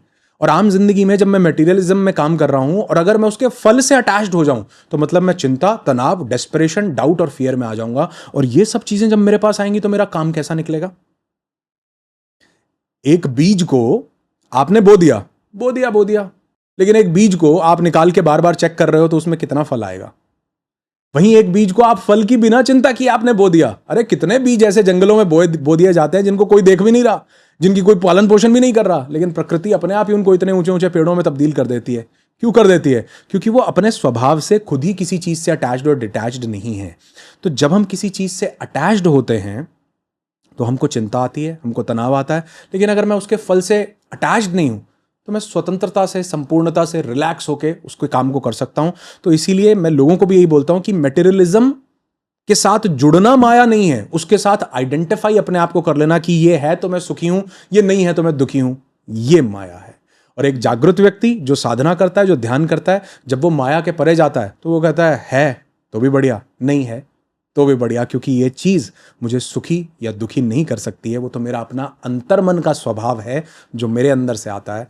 तो जब मैं इस स्वभाव से कोई भी काम करता हूं तो मुझे उस काम को करने की ज्यादा शक्ति मिलती है, और मुझे उस काम से क्या मिलेगा मैं उससे बिल्कुल डिटैच्ड हो जाता हूं। तो मैं संपूर्ण भाव से, समर्पण से, प्यार से, मोहब्बत से, अपने अंतर्मन के उस स्वतंत्र स्वभाव से मैं उसके साथ काम कर पाता हूं। और ये मुझे इस जीवन में बहुत आनंद देता है, सुखी देता है, बिना किसी अटैचमेंट के, उसके बिना किसी गोल के साथ जुड़े हुए काम करना। काम करना क्यों है फिर, जब अल्टीमेटली यही हो गया अंदर से, जब हम माया से डिटैच होना शुरू हो जाएंगे, मटेरियल चीज़ों से हम अटैच नहीं रहेंगे कि हम अपने अंदर ही परिपूर्ण हैं, कुछ मिल गया तो भी ठीक है, नहीं मिला तो भी ठीक है, किसी और के साथ भी हमें यह है कि कोई मुझे सुख नहीं दे सकता, कोई मुझे दुख नहीं दे सकता। जब हम अपने अंदर ही परिपूर्ण होना शुरू हो जाएंगे तो फिर हमें कुछ करना ही क्यों है? अगर हम आउटकम से भी डिटैच्ड हैं तो हम काम से क्यों अटैच रहें फिर? बहुत अच्छी बात है। जो व्यक्ति काम को पहले कर रहा था वो भी अटैच्ड होकर के कर रहा है ऐसा नहीं है। वो उसका एक कर्म है, उसको एक ड्यूटी सौंपी गई है, उसका एक रोल है, वो इसलिए कर रहा है, लेकिन वो रोल से अटैच्ड होकर के नहीं कर रहा। कबीर बुनकर थे, बुनते थे। किसी ने कहा अब तो तुम एनलाइटेंड हो गए, अब तो तुम उस परम सत्ता को पा गए, अब क्यों ताना बाना बुनते हो? वो कहता है ये करते करते ही तो, ताना बाना बुनते बुनते ही तो मैं उस मैं तक, उस रियल आइडेंटिटी तक पहुंचा हूं जो मैं हूं। ये मुझे एक काम मिले, ये मेरा एक रोल है, मैं इसको किसी तनाव में या दबाव में नहीं कर रहा हूं, ये मेरा एक रोल है, मैं रोलवश इस काम को कर रहा हूं। और बहुत से लोग ऐसे भी होते हैं जो अंत में ये जान जाते हैं कि अब मेरा सांसारिक कार्य, मेरा मैं सब चीज से हो, तो वो मौन हो जाते हैं, तो वो ध्यान में चले जाते हैं, वो पहाड़ों में चले जाते हैं, वो अपने साथ इनर कनेक्टिविटी में अपनी आंखें बंद करके जब वो जान लेते हैं कि मेरा कार्य संपूर्ण हो गया, मेरे कर्म संपूर्ण हो गए। क्योंकि एक जागृत व्यक्ति कर्मों को भी जानता है। एक जागृत व्यक्ति जानता है कि मेरे जीवन में जो भी कुछ मुझे मिला है, चाहे काम करने को मिला है, चाहे कुछ भी मिला है, ये मेरे कर्मों के वश से मुझे मिला है। कर्मों को हमने 3 कैटेगरीज पे अलग अलग समझा। 3 प्रकार के कर्म हैं। एक वो जो मेरे, थोड़ा बताऊं ना, इसको इलैबोरेट करूं।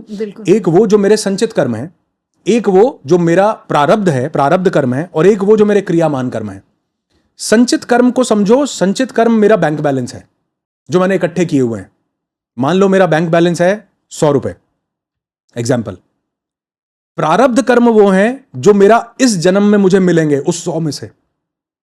यानी मेरा बैंक बैलेंस, कर्म का मतलब कोई अच्छा या बुरा, कोई मुझे गलत कुछ मिलेगा, अच्छा, ऐसा नहीं है। कर्म का मतलब जो मैंने क्रिया की, जो कर्म किया, उसके कॉन्सिक्वेंसेस मुझे मिलने हैं। वो अच्छे भी हो सकते हैं, बुरे भी हो सकते हैं। तो मेरे संचित कर्म मान लो 100 हैं, मेरे बैंक बैलेंस में 100 पड़ा है। अब ये डिसाइड हुआ इस जन्म में मुझे उसमें से 50 भोगने हैं।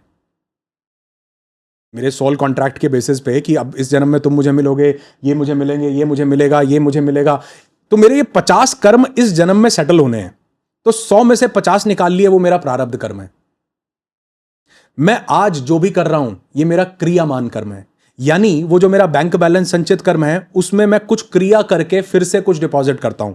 60, 70, 80, 90, 100, अगला जन्म में लेता हूं तो हो सकता है 150 कर्मों से शुरू करूं, 200 से शुरू करूं या 50 से शुरू करूं। तो मेरे क्रियामान कर्म मेरा आगामी बैंक बैलेंस बनाएंगे। लेकिन इसमें सबसे इंपॉर्टेंट पता है क्या है? प्रारब्ध। प्रारब्ध मतलब वो कर्म जो इस जन्म में मुझे भोगने हैं, जो मेरी तरफ निकल चुके हैं। अब प्रारब्ध में भी एक प्रारब्ध है जो मेरी तरफ निकल चुके हैं, इसके आगे 2 कर्म और आते हैं, आरब्ध और अनारब्ध। अब इसको एक और एनालॉजी समझाता हूं। बैंक बैलेंस से अब तर्कश पे आता हूं। तर्कश मतलब वो जिसमें तीर होते थे, ये मेरा प्रारब्ध है। मेरे तर्कश में 10 तीर पड़े हैं, ये मेरा प्रारब्ध है। इसमें से मैंने एक तीर चलाया, प्रारब्ध यानी मेरी तरफ चल चुका है, चल चुका है। आरब्ध, आरब्ध का मतलब जो है तो मेरे तर्कश में लेकिन अभी चला नहीं है। अनारब्ध, अनारब्ध वो जो मेरे संचित कर्म हैं, वो अनारब्ध है जो अभी तक मेरे पास इस तर्कश में भी नहीं आए हैं। तो जब मैं ध्यान करके माया से परे निकलता हूं, जो तीर मेरी तरफ चल चुका है उसको तो मैं रोक नहीं सकता। श्री कृष्ण भी ब्रह्मास्त्र तक को रोक नहीं पा रहे हैं, वो उसको रोक नहीं सकते। लेकिन मैं ये जानता हूं कि जो कर्म मेरी तरफ चल चुके हैं, जो काम है, जो रिस्पॉन्सिबिलिटीज हैं, जो सब कुछ है, इसको मैं फिर से डिपॉजिट ना करूं। यानी जो मेरे संचित कर्म में 50 का बैंक बैलेंस रह गया है, अब मैं इसको 60, 70, 80 ना करूं, क्योंकि अगले जन्म में मुझे ये फिर 50 भोग के इसको 0 करके, तो इसलिए जो मुझे प्रारब्ध मिला है, जो तीर चल चुके हैं, वो मुझे रोकने नहीं है, उनको मुझे भोग लेना है, उनको संपूर्ण और समाप्त कर देना है, ताकि अब अगर मैं उनको नहीं भोगता और मैं निकल जाता हूं कहीं, तो मैं माया से परे नहीं गया, मैंने माया को दबा दिया। वो अभी भी वहीं पड़े हैं, तीर चले हुए हैं, लेकिन मैं संसार में, तीर चला हुआ कि किसी ने तुझे धोखा देना था, लेकिन मैं संसार में ही नहीं हूं, मैं बैठा हूं पहाड़ों में। अब वो तीर चला हुआ है, वो तुम अगले जन्म लोगे, वो तीर ढूंढेगा तुम्हें कि आ जाओ भैया, अब मैं तुम्हें धोखा देता हूं। तो वो जो प्रारब्ध में आरब्ध कर्म जो मेरी तरफ चल चुके हैं, एक जागृत व्यक्ति उनको भोगता है, उनको जानता है। हमने पिछले वीडियो में बात की ना कि कैसे एक व्यक्ति जो है उसको इतना ध्यान, इतनी मेडिटेशन, इतना एनलाइटनमेंट होने के बाद भी बीमारी आ जाती है। वो जानता है कि ये चल चुका था, इसको भोग कर समाप्त कर देना है, ताकि ये मेरे संचित कर्मों में फिर से डिपॉजिट ना हो। तो जब हम माया के बीच में है ना, तभी ये सवाल आता है कि काम क्यों, ये क्यों, वो क्यों। ये एक्चुअल में सवाल नहीं है, ये एस्केपिज्म है कि माया से परे जाने के नाम पे मैं एस्केप करना चाहता हूं, मैं रिस्पॉन्सिबिलिटी से भागना चाहता हूं। ये वो सवाल है कि जब सब कुछ ऐसा है तो मैं नहीं, भागना नहीं है, जागना है। और जागृत व्यक्ति ये सवाल नहीं करेगा, जागृत व्यक्ति ये सवाल करेगा कि जो प्रारब्ध चल चुका है, मुझे वो सब भोगना है, मुझे वो सब कंप्लीट करना है, ताकि वो मेरे संचित कर्मों में डिपॉजिट ना हो। क्योंकि जागने वाला व्यक्ति केवल माया के स्तर पर नहीं जागा, वो कर्मों के स्तर पर, वो प्रारब्ध के स्तर पर, वो संचित कर्म के स्तर पर, वो ब्रह्म के स्तर पर जागा है, जो अब सब कुछ जानता है। अहम ब्रह्मस्मि हम घोषणा करते हैं, सर्व खलविदम ब्रह्म हम घोषणा करते हैं, लेकिन ये सिर्फ घोषणा है। लेकिन एक जागृत व्यक्ति जानता है कि मैं ब्रह्म हूं। तो जब वो अपनी सभी क्रियाओं से निवृत्त हो जाता है, इनफैक्ट जब वो माया से परे निकल जाता है, तो इनफैक्ट जो उसके संचित कर्म रखे हैं वो भी जल जाते हैं।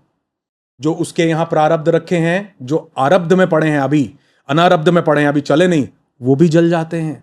इसीलिए कितने ही कर्म हो, श्री कृष्ण ने गीता में भी इसको समझाया है कि एक योगी व्यक्ति अपने कर्मों तक को जला देता है।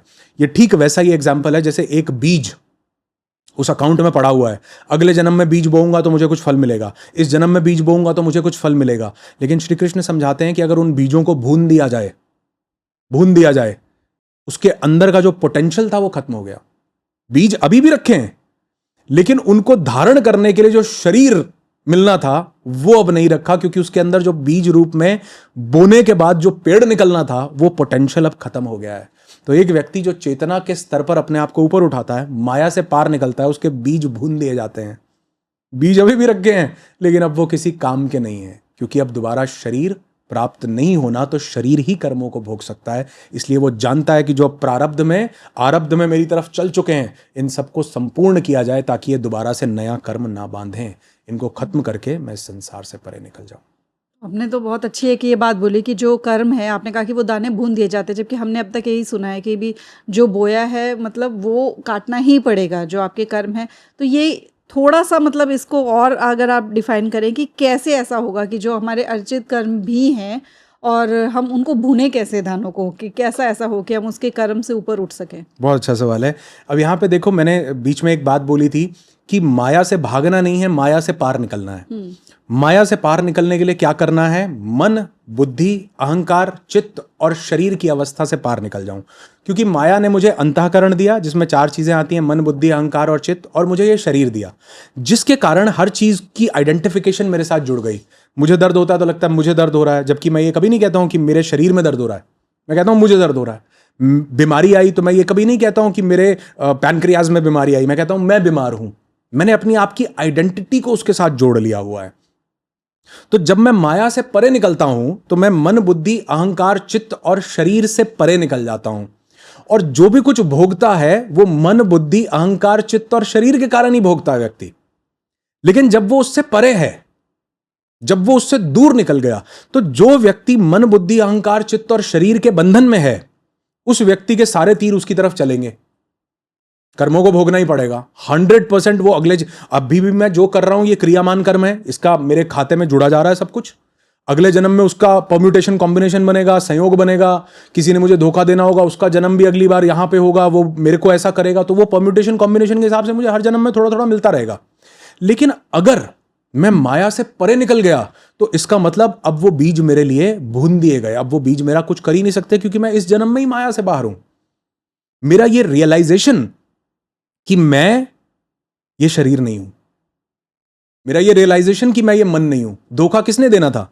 मन को देना था। किसी ने बोला कि, अब जैसे मैं बोल रहा था कि उसने मुझे तोड़ के रख दिया, किसको तोड़ा? चेतना को तोड़ा, आत्मा को तोड़ा, किसे तोड़ा? एक्सपेक्टेशन को तोड़ा। और जब मैं मन ही नहीं हूं तो एक्सपेक्टेशन तो मन में पैदा हो रही थी। मन ही नहीं है तो एक्सपेक्टेशन कहां है? जब एक्सपेक्टेशन नहीं है तो नया कर्म कैसे बंधेगा?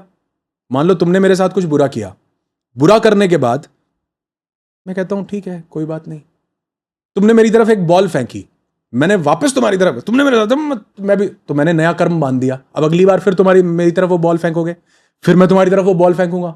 लेकिन तुमने मेरी तरफ बॉल फेंकी, मैंने बॉल ली, बॉल लेके रख ली, कोई बात। मैंने बॉल नहीं फेंकी तो मैंने संचित कर्मों में दोबारा कुछ डिपॉजिट नहीं किया। तो ये दोनों स्टेटमेंट्स बिल्कुल सही हैं कि जो कर्म है वो भोगने पड़ेंगे। तो हम जब बॉल वापस फेंकते हैं तो हम नया कर्म क्रिएट कर रहे हैं। लेकिन बॉल मिली, रखी, कर्म समाप्त, मैंने आगे उसके साथ कोई बंधन बांधा ही नहीं।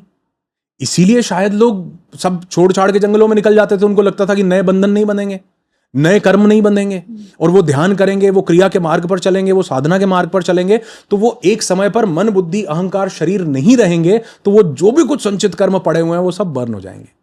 वो तो शरीर को ढूंढ रहा है और मैं शरीर रहा नहीं, मैं योगी हूं, मैं तो चेतना स्वरूप में अपने आप को जान गया। तो ये स्टेटमेंट बिल्कुल सही है कि कर्म के फल जो हैं वो भोगने पड़ेंगे। लेकिन भोगता कौन है? शरीर, मन। आप किसी व्यक्ति को जो मन से परे है उसको दुखी नहीं कर सकते, आप बुद्ध को दुखी नहीं कर सकते हो। आप कोई व्यक्ति जो शरीर से परे है उसको शरीर पे चोट नहीं दे सकते हो। अरे जीसस को सूली पर लटकाया जा रहा है, वो बोल रहे हैं कि यार ये तो शरीर को दर्द हो रहा है और मैं इसको देख रहा हूं। आप जीसस को दुख दे सकते हो? नहीं दे सकते हो। आप मंसूर को जहर पिला देते हो, पूरे शरीर में जहर दौड़ रहा है और आप कह रहे हो कि मंसूर तुम मरने वाले हो। वो कहता मैं नहीं मरने वाला, मंसूर मरने वाला और मैं तो उसको मरता हुआ देख रहा हूं। वो ये जानता है कि ब्रॉडकास्ट नहीं रुकेगा। अगर मैं दोबारा जन्म लूंगा तो मेरा जीवन सब वैसे ही चलता रहेगा, शरीर तो एक कपड़े की तरह है जो निकल गया। लेकिन ये बोलना आसान नहीं है। ये बोलना तब होता है जब मैं उस माया के बंधन से परे निकल गया। तो जो कर्म मेरी तरफ चल चुके हैं मुझे आज वो भोगने पड़ेंगे। जो मेरे तरकश में तीर हैं उसमें भी जो मुझे प्रारब्ध कर्म जो मुझे मिले उसमें भी मुझे देखना है कि कौन से चल चुके हैं। कौन सा व्यक्ति, जैसे वो था ना कि कंस को क्या भविष्यवाणी हुई थी, आकाशवाणी हुई थी, 8वां पुत्र, हाँ, कि देवकी और वासुदेव का 8वां पुत्र तुम्हारा काल बनेगा तुम्हारा। तो ये तीर चल चुका है, वो जानता है कि ये तीर चल चुका है। अगर वो उन दोनों को वहीं समाप्त कर दे तो वो एक नया कर्म बांध रहा है, और अगर वो नहीं समाप्त करे तो तीर चल चुका है।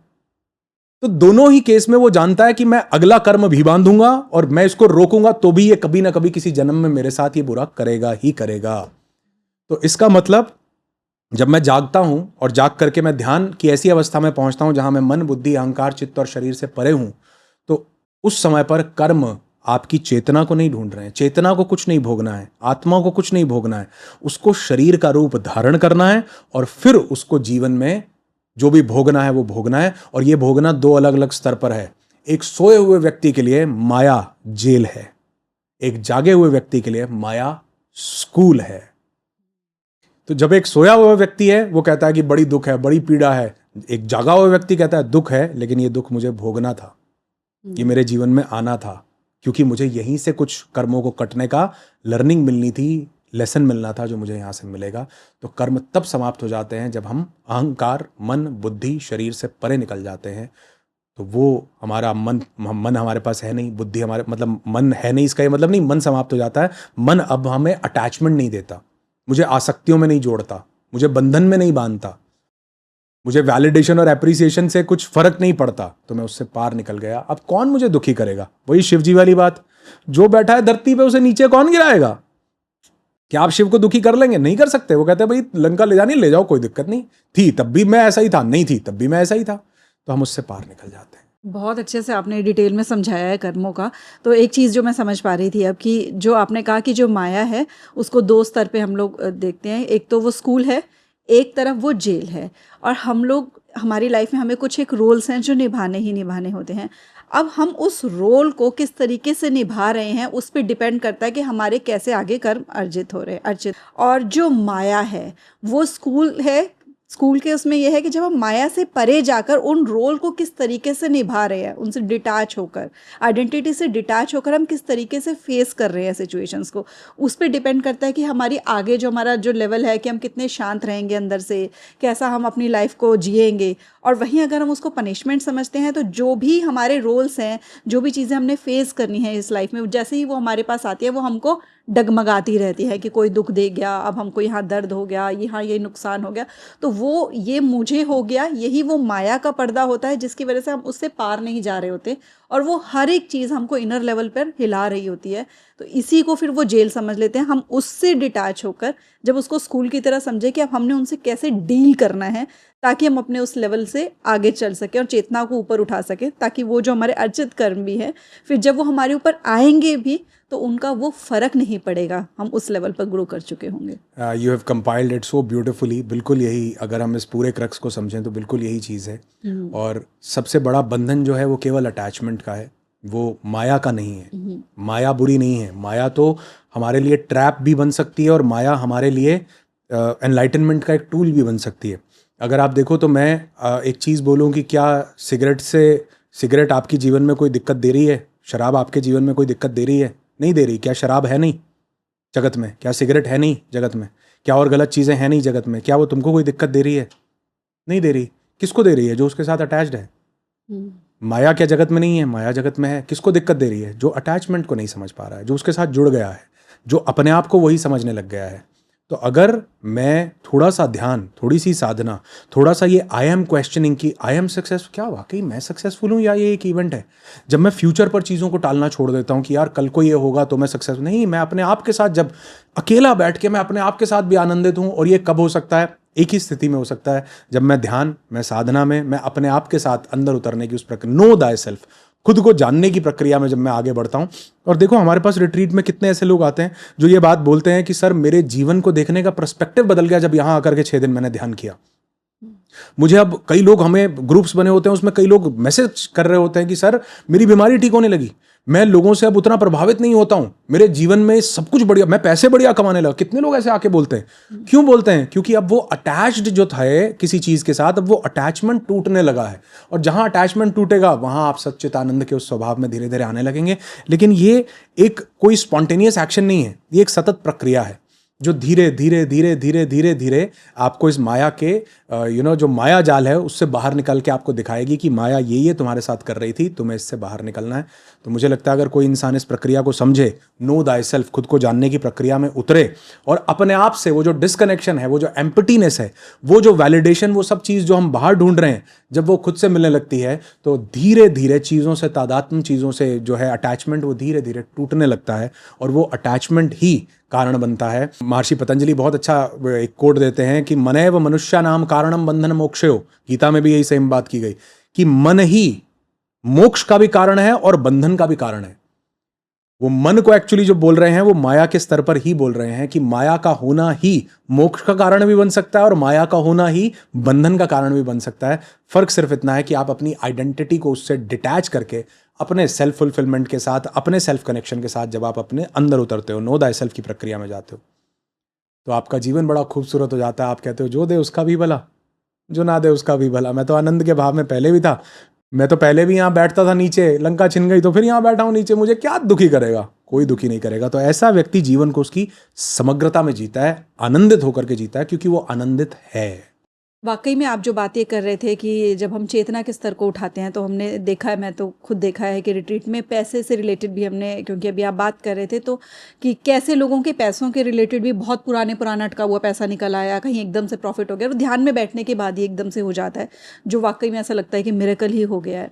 तो मैं, क्योंकि हमने रिश्ते के बारे में बात कर ली कि प्यार क्या होता है, कैसे वहाँ माया का पर्दा पड़ जाता है, सक्सेस को हम कैसे, माया कैसे हमको सक्सेस को एंजॉय नहीं करने देती है, और कैसे एक चीज़ जिसमें अभी हम रह गई है जिसको हमने डिस्कस नहीं किया, वो है सबसे बड़ी चीज़ जिसके पीछे दुनिया भाग रही है, वो है पैसा कमाने के पीछे। तो क्या वो भी वही मृग तृष्णा ही है, क्या वो माया है?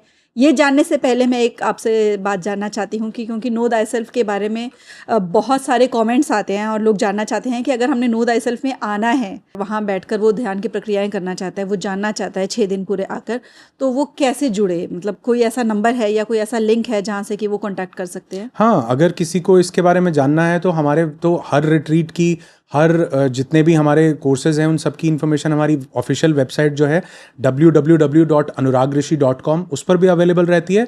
और अगर इसको और इजी करना हो कि केवल नो दाई सेल्फ के बारे में जानना हो, वहाँ आना हो, तो उसके लिए हम एक फॉर्म दे देते हैं डिस्क्रिप्शन में और पिन कमेंट में भी, कि अगर कोई वो फॉर्म फिल करता है तो हमारी टीम उनसे कॉन्टैक्ट कर लेगी, उनसे बात कर लेगी कि कौन सा रिट्रीट अवेलेबल है, कब हाउसफुल हो चुका है, आपके लिए सूटेबल भी रहेगा या नहीं रहेगा, कहाँ से आने वाले हैं, कैसे करने वाले हैं। तो वो फॉर्म मेरे ख्याल से, वैसे वेबसाइट पे पूरी इन्फॉर्मेशन है, लेकिन वो फॉर्म अगर कोई फिल करता है तो नो दाई सेल्फ से रिगार्डिंग जो भी इन्फॉर्मेशन है हमारी टीम वो उनके साथ शेयर कर देगी। बिल्कुल। तो फिर आप पिन कमेंट में जो लिंक होगा ना, उस पर क्लिक करना, बहुत इजी है फॉर्म फिल करना, कोई टेक्निकल नहीं है इतना। वहाँ पर आपके जब इन्फॉर्मेशन जाती है तो हमारी टीम ही आपको कॉन्टैक्ट करेगी और आपके जितने भी मन में सवाल है ना, जो आप कॉमेंट में पूछ रहे होते हो कि क्या प्राइस है, कहाँ पर हो रही है, क्योंकि अलग अलग जगह पर होती रहती है, कभी मसूरी होगी, कभी लोनावाला, और अभी अपकमिंग गोवा में भी हो रहा है। तो वो सारी डिटेल्स आपके मन में जितने क्वेश्चंस हैं कि आपको आना चाहिए, नहीं आना चाहिए, किसी को साथ ला सकते हो, नहीं ला सकते हो, कितने दिन करेगा, सभी वो आपको बहुत आसान तरीके से समझा देंगे। तो बेटर यही ऑप्शन है कि आप लिंक पे क्लिक करके अपनी डिटेल्स भेज दीजिए, ताकि जो टीम है वो आपको कांटेक्ट करके सारे आपके मन के क्वेश्चंस को सॉल्व करे। ठीक है। तो अब हम माया के बारे में जो बात कर रहे थे, हमने रिश्तों के बारे में बात करी, हमने सक्सेस के बारे में बात करी। अब हम बात करेंगे उस चीज़ की जिसके पीछे पूरी दुनिया दौड़ रही है, और कहीं ना कहीं कहते हैं कि वो एक रैट रेस है, कोई कहता है कि ये मृग तृष्णा है, और वो है पैसा। तो क्या पैसा भी माया ही है? देखो, संसार में जो भी कुछ है, ऐसा कहा गया कि ब्रह्म सत्य है और जगत मिथ्या है। हमने यहाँ से शुरुआत की थी। तो संसार में जो भी कुछ है वो सब कुछ ही माया है, लेकिन उसके साथ मैं जुड़ता हूं या उसे देखता हूं, ये डिफाइन करता है कि मैं माया के बंधन में रहूंगा या माया से बाहर निकलूंगा।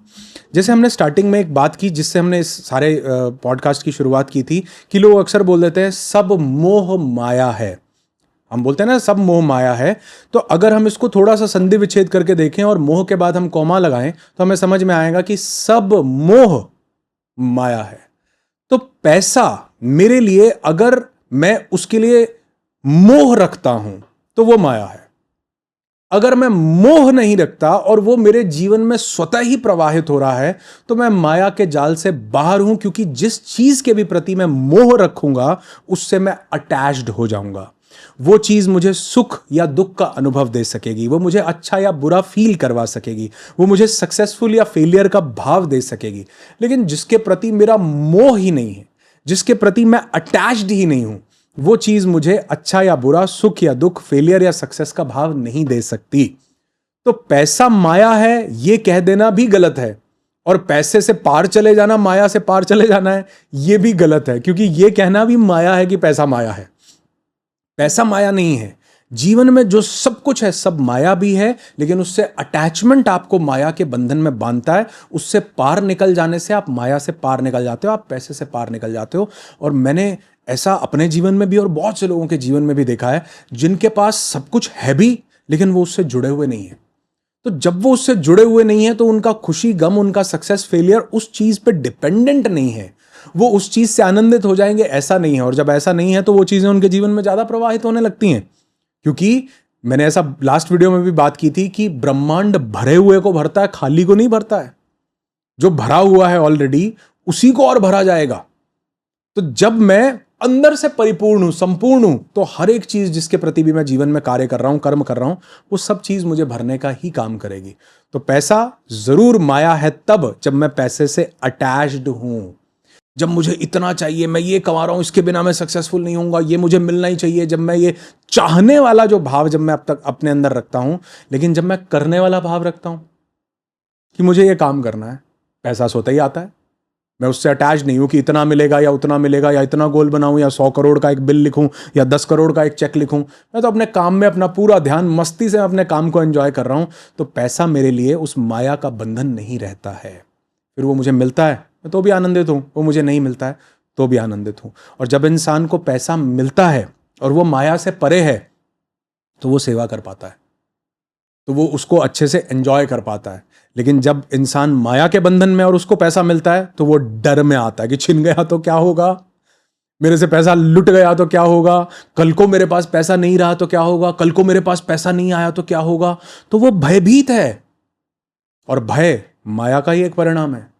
लेकिन वो व्यक्ति जो पैसा कमा रहा है माया से परे है, तो वो भयभीत नहीं है कि लंका छिन गई तो छिन जाए, अपन तो वैसे ही थे वैसे ही रहेंगे। तो आप देखोगे तो कुछ चिंता भी नहीं है, तो इंसान उसकी समग्रता में उसको एंजॉय करता है। इसलिए पैसा जरूर माया है अगर मेरी अटैचमेंट उसमें है, अगर मेरी आसक्ति उसमें है, अगर मेरा मन उसी में अटका हुआ है, अगर मेरे सुख दुख, मेरी कामयाबी, मेरा फेलियर उसमें अटका हुआ है। लेकिन अगर मैं काम कर रहा हूं और अपने कर्म पे ध्यान दे रहा हूं तो पैसा आ भी रहा है तो पता नहीं चलता है।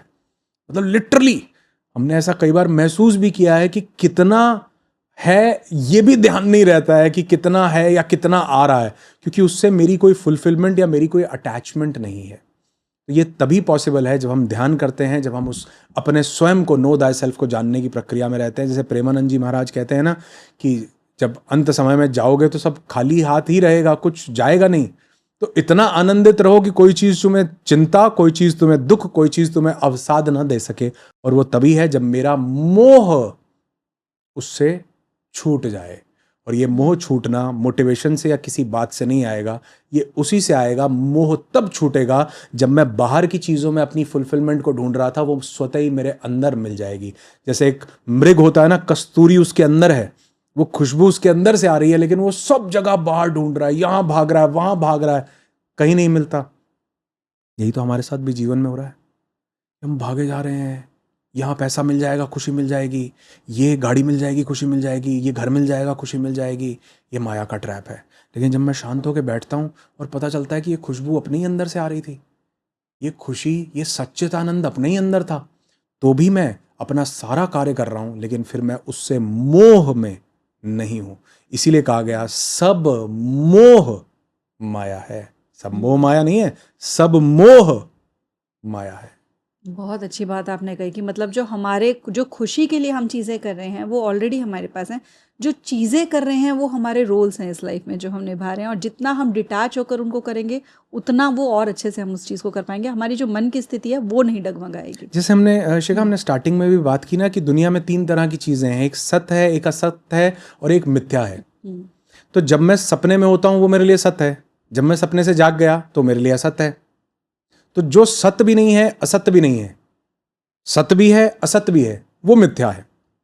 तो इसी प्रकार संसार में जब मैं ध्यान और कुछ साधनाएं करके, जब मैं वो पतंजलि के 8 चरण को फॉलो करता हूं, यम नियम आसन प्राणायाम प्रत्याहार धारणा ध्यान समाधि तक पहुंचता हूं, तो मैं जान पाता हूं कि सब मिथ्या है।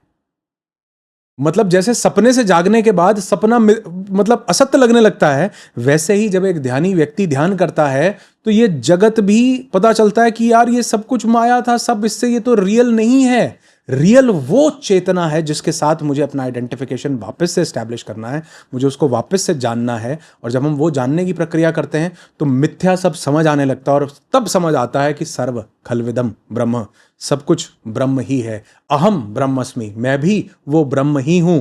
मैं ये जो खेल चल रहा है, जो क्या पता ये भी एक सपना ही हो। सपने में सब कुछ रियल तो लग रहा होता है। सपना मन की एक अभिव्यक्ति है, मन हमें सपना दिखा रहा होता है। ऐसे ही माया हमें जगत दिखा रही है। जब हम सपने से जागते हैं तो ओ यार, ओ अरे यार मैं ऐसे ही घबरा रहा था, सपना था। और जब हम माया से जागते हैं तो भी हम यही बोलते हैं, मैं ऐसे ही अटैच्ड हो रहा था, ये सब तो माया थी। लेकिन ये बोलना और इसको जानना दोनों अलग अलग चीजें हैं। बोलने में सब मोह माया है, ऐसा ही बोलेंगे, लेकिन जो जान गया वो ये बोलेगा सब मोह माया है। बहुत खूबसूरत बात आपने कही है। तो अगर हम एंड में आ गए हैं पॉडकास्ट के, और आपने बहुत सारी चीज़ें बताई हैं कि किस तरीके से हम अपने आप को माया से परे लेकर जा सकते हैं, बहुत सारी चीज़ें आपने समझाई हैं, और बहुत क्लियर हो गया होगा ऑडियंस को अब तक कि डेफिनेटली कि कैसे हमें माया से परे अपने आप को ले जाना है। वहीं सारे आंसर्स जो हैं वो छुपे हुए हैं इस जो जीवन की जो गुत्थी है उसको सुलझाने के लिए। तो अगर हम अब लास्ट में एक बार बात करना चाहिए कि कुछ ऐसी प्रैक्टिसेस जो हमें डेली करनी चाहिए, जिससे कि जिसको कि अभी हम सुन रहे हैं उसको धीरे धीरे हम महसूस करना भी अपने अंदर से ही फील कर लें कि वाकई में सब मोह माया है। तो वो क्या प्रैक्टिसेस होंगे? सबसे बड़ी और सबसे आसान और दुनिया की सबसे पावरफुल प्रैक्टिस सिर्फ एक ही है। और अगर आप विज्ञान भैरव तंत्र को भी देखोगे, 112 विधियां बताई गई, वो एक ही बात बोल रहे हैं कि आप कैसे अहंकार से मुक्ति पाके, कैसे इमोशन से मुक्ति पाके अपने प्राणों में स्थित हो जाओ, अपने श्वास में स्थित हो जाओ। तो जब हम ये श्वास परिश्वास है, जो हम हमारी सांसें हैं, जब हम इन सांसों को देखते हैं तो हम देखते हैं कि जब हम सांस ले रहे हैं तो हमारी चेतना ऊपर की तरफ उठती है, जब हम सांस छोड़ रहे हैं तो हमारी चेतना नीचे की तरफ जाती है। हमारी जो प्राण ऊर्जा है, सांस लेने से, हम सांस लेते हैं तो सांस हमारा नीचे जाता है, लेकिन ऊर्जा ऊपर जाती है। जब हम सांस छोड़ते हैं तो हमारी सांस ऊपर से बाहर की तरफ आती है, लेकिन हमारी ऊर्जा ऊपर से नीचे की तरफ जाती है। तो हमारी दो श्वासों के बीच में, श्वास लेने और छोड़ने के बीच में, हमारे प्राण और अपान वायु का मिलन होता है। ये जो प्राण और अपान का मिलन है, ये वो जगह है जो सबसे आनंद देने वाली जगह है। ये वो जगह है जहां पर हमारे अंदर वो सर्व खलविदम ब्रह्म का आभास होता है। ये वही जगह है जिसको केवल्य बोल रहे हैं हम। विज्ञान भैरव तंत्र की 112 की 12 प्रक्रियाओं में हम बोल रहे हैं कि एक सांस है, सांस लेने के और छोड़ने के बीच में एक हल्का सा गैप आता है। ये गैप पे ध्यान लगाना केवल, और सांसों को कॉन्शियसली लेना, कि एक छोटी सी प्रैक्टिस करना कि मेरी सांसें कॉन्शियसली चल रही हैं। और एक प्रैक्टिस जिसको हम सक्रिय चेतना ध्यान बोलते हैं, वो ध्यान करना। क्या मैं ये 2 मिनट 3 मिनट में बताऊं कैसे करना है, और मैं ये करवाऊं? इसके 3 चरण होते हैं। सबसे पहले चरण में हम अपने शरीर को देखने की प्रक्रिया करते हैं, फिर उसके बाद हम सांसों को देखने की प्रक्रिया करते हैं, और फिर तीसरे चरण में हम इससे पृथक अपने आप को देखने का प्रोसेस करते हैं। तो जो कोई करना चाहे कर सकता है, मैं ये करवाता हूं सबसे पहले। तो पहले 1 मिनट में हम क्या करेंगे, हम बिल्कुल स्टिल होकर के बैठ जाएंगे, और स्टिल होकर के बैठने के बाद हम अपने हाथ को सामने लेकर के आएंगे, और हम अपने हाथ को देखेंगे, और हाथ को देखते हुए हम ऐसा भाव करेंगे कि ये हाथ मैं नहीं हूं, ये हाथ की लकीरें हैं, लेकिन ये मैं नहीं हूं।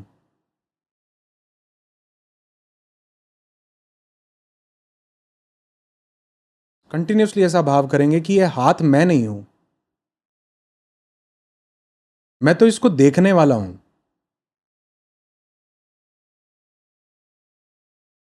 मैं तो केवल दृष्टा हूं जो इस हाथ को देख रहा हूं, मैं ये हाथ नहीं हूं।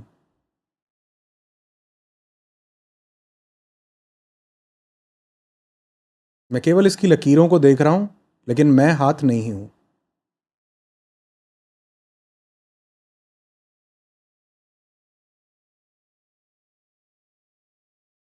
अब अपने हाथ को नीचे करते हुए, अपनी आंखों को बंद करते हुए हम अपनी श्वास को देखेंगे, सांसों को देखेंगे,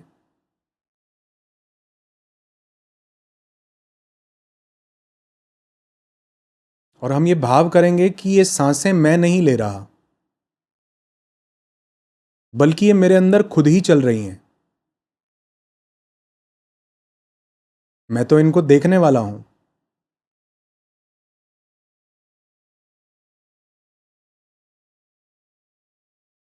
सांसें मुझ में घटित हो रही हैं, मैं इनको नहीं ले रहा हूं। ये स्वतः ही मेरे अंदर चल रही हैं। मैं तो केवल इनका दृष्टा हूं, इनको देखने वाला हूं।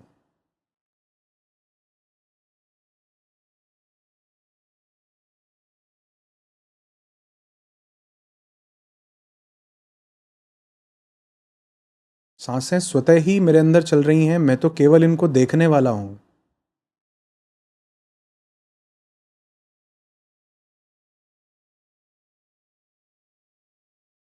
मैं ये शरीर नहीं हूं, मैं तो केवल इस शरीर को देखने वाला हूं।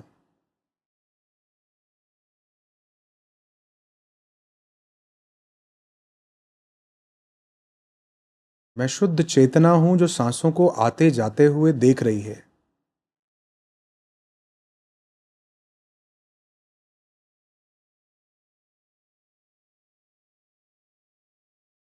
तीन लंबी गहरी सांसें लेंगे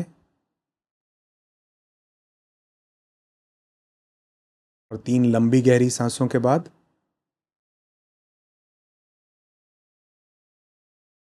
धीरे से अपनी आंखों को खोलेंगे।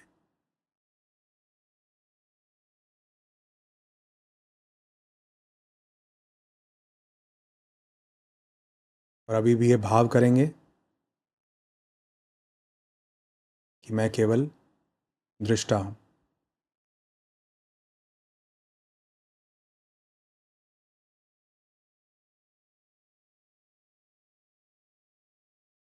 सब कुछ देख रहा हूं, कोई विचार नहीं आ रहा, केवल देखने वाला हूं।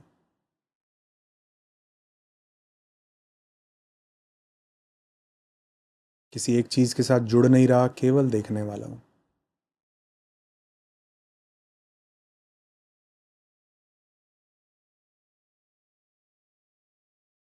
मुझे पता है अभी बात करने का मन नहीं करेगा, लेकिन ये 1-1.5 मिनट में ही